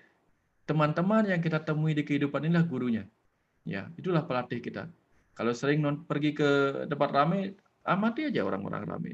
Bagaimana mereka berkomunikasi. Tapi tentu belajar dulu bahasa-bahasa tubuh yang barangkali Ibu pasti sudah tahu, sudah membaca bahasa tubuh. Dan guru sejatinya adalah yang pengalaman itu. Saya dulu sering waktu SMA itu pergi ke tempat ramai hanya untuk mengamati orang, untuk mempraktekkan apa yang saya baca dari situ. Tentang wirasa itu, ya dia bertumbuh sendiri ternyata. Saya tidak berlatih khusus, tapi dia bertumbuh sendiri dengan kepekaan. Saya tidak tahu dari mana kepekaannya berasal. Nah, seperti itu kira-kira, Bu. Baik, Pak Wayan. Menjawab sedikit. Terima kasih, Pak Wayan. Tuh bukan sedikit lagi, Pak Wayan, itu luar biasa. Mudah-mudahan Ibu Esi bisa mendapatkan sesuatu dari jawaban Pak Wayan. Baik, Pak Wayan, luar biasa. Tidak terasa 2135, berarti di Bali sudah 2235. Saya memohon untuk mengakhiri episode 125 ini, boleh untuk dipimpin untuk berdoa. Silakan, Pak Wayan. Ya, silakan hening sejenak. Saya mohon izin untuk semesta mengalirkan pesan kepada jiwa-jiwa yang hadir pada malam hari ini. Silakan duduk, rasakan keterhubungan dengan diri kita, dengan tubuh kita, dengan semesta yang maha agung ini. Tarik napas, tarik napas. Ya Tuhan, Ayah Ibu semesta, dari mana jiwaku berasal, dari mana tubuhku berasal. Terima kasih untuk kelahiran dan kehidupan yang sedang kujalani saat ini.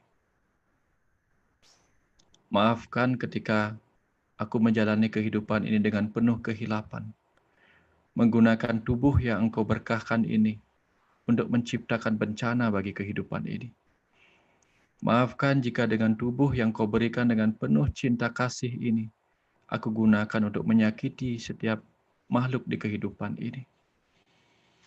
Maafkan jika dengan segala berkah yang Engkau berikan kepadaku dalam kehidupan ini, telah kuubah menjadi bencana bagi diriku, juga bagi kehidupan ini. Maafkan dan izinkan hari ini aku mendengar Engkau hadir memaafkan kami. Tuhan, Ayah Ibu semesta dari mana kami berasal. Hadirlah dan izinkan kami menerima bahwa Engkau telah memaafkan kami.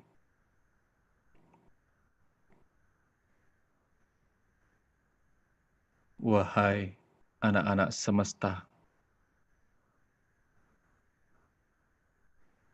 telah kuberkahkan kepadamu tubuh, pikiran, dan diriku sebagai percikan yang menjadi jiwa-jiwamu.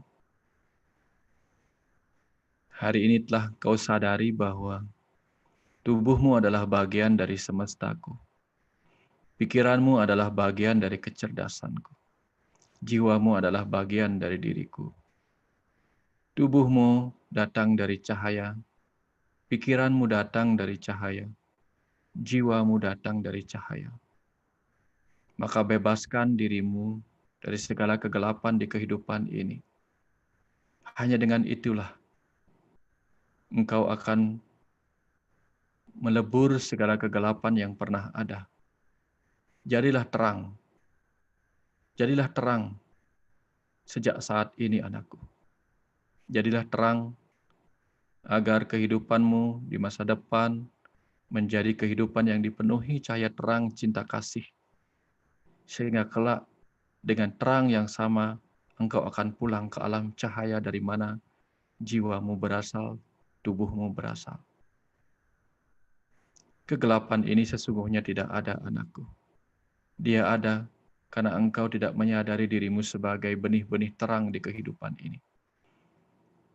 Lepaskan belenggumu dari kegelapan. Maka kau akan mengerti, justru kehadiranmu adalah cahaya bagi kehidupan ini. Hiduplah sebagai cahaya, pulanglah sebagai cahaya, anak-anakku. Dengan itulah, aku melebur segala kegelapan yang pernah engkau sisakan, lakukan di kehidupan ini. Jadilah terang, sebagaimana jiwamu adalah cahaya, sebagaimana pikiranmu, sebagaimana pengetahuanmu, sebagaimana energimu, sebagaimana tubuhmu adalah sumber-sumber cahaya di alam semesta ini. Teranglah, anakku, teranglah. Dengan itulah aku datang menuntun jalan hidupmu di masa depan.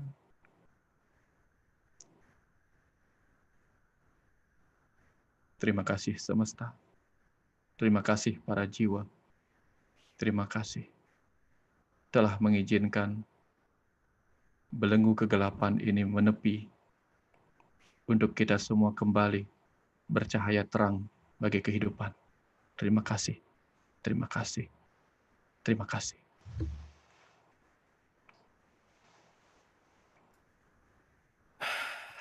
Terima kasih Pak Wayan, terima kasih semuanya. Sekali lagi Pak, tidak terhingga, terima kasih. Teman-teman, episode 125 ini so spesial. Sekali lagi, luar biasa. Sejatinya kegelapan itu tidak pernah ada karena kita adalah benih-benih dari cahaya itu. Mari senantiasa menyadari siapa diri kita, kembali kepada benih itu, dan selalu bercahaya. Mohon maaf lahir dan batin. Wabillahi taufiq wal hidayah. Assalamualaikum warahmatullahi wabarakatuh. Waalaikumsalam warahmatullahi wabarakatuh.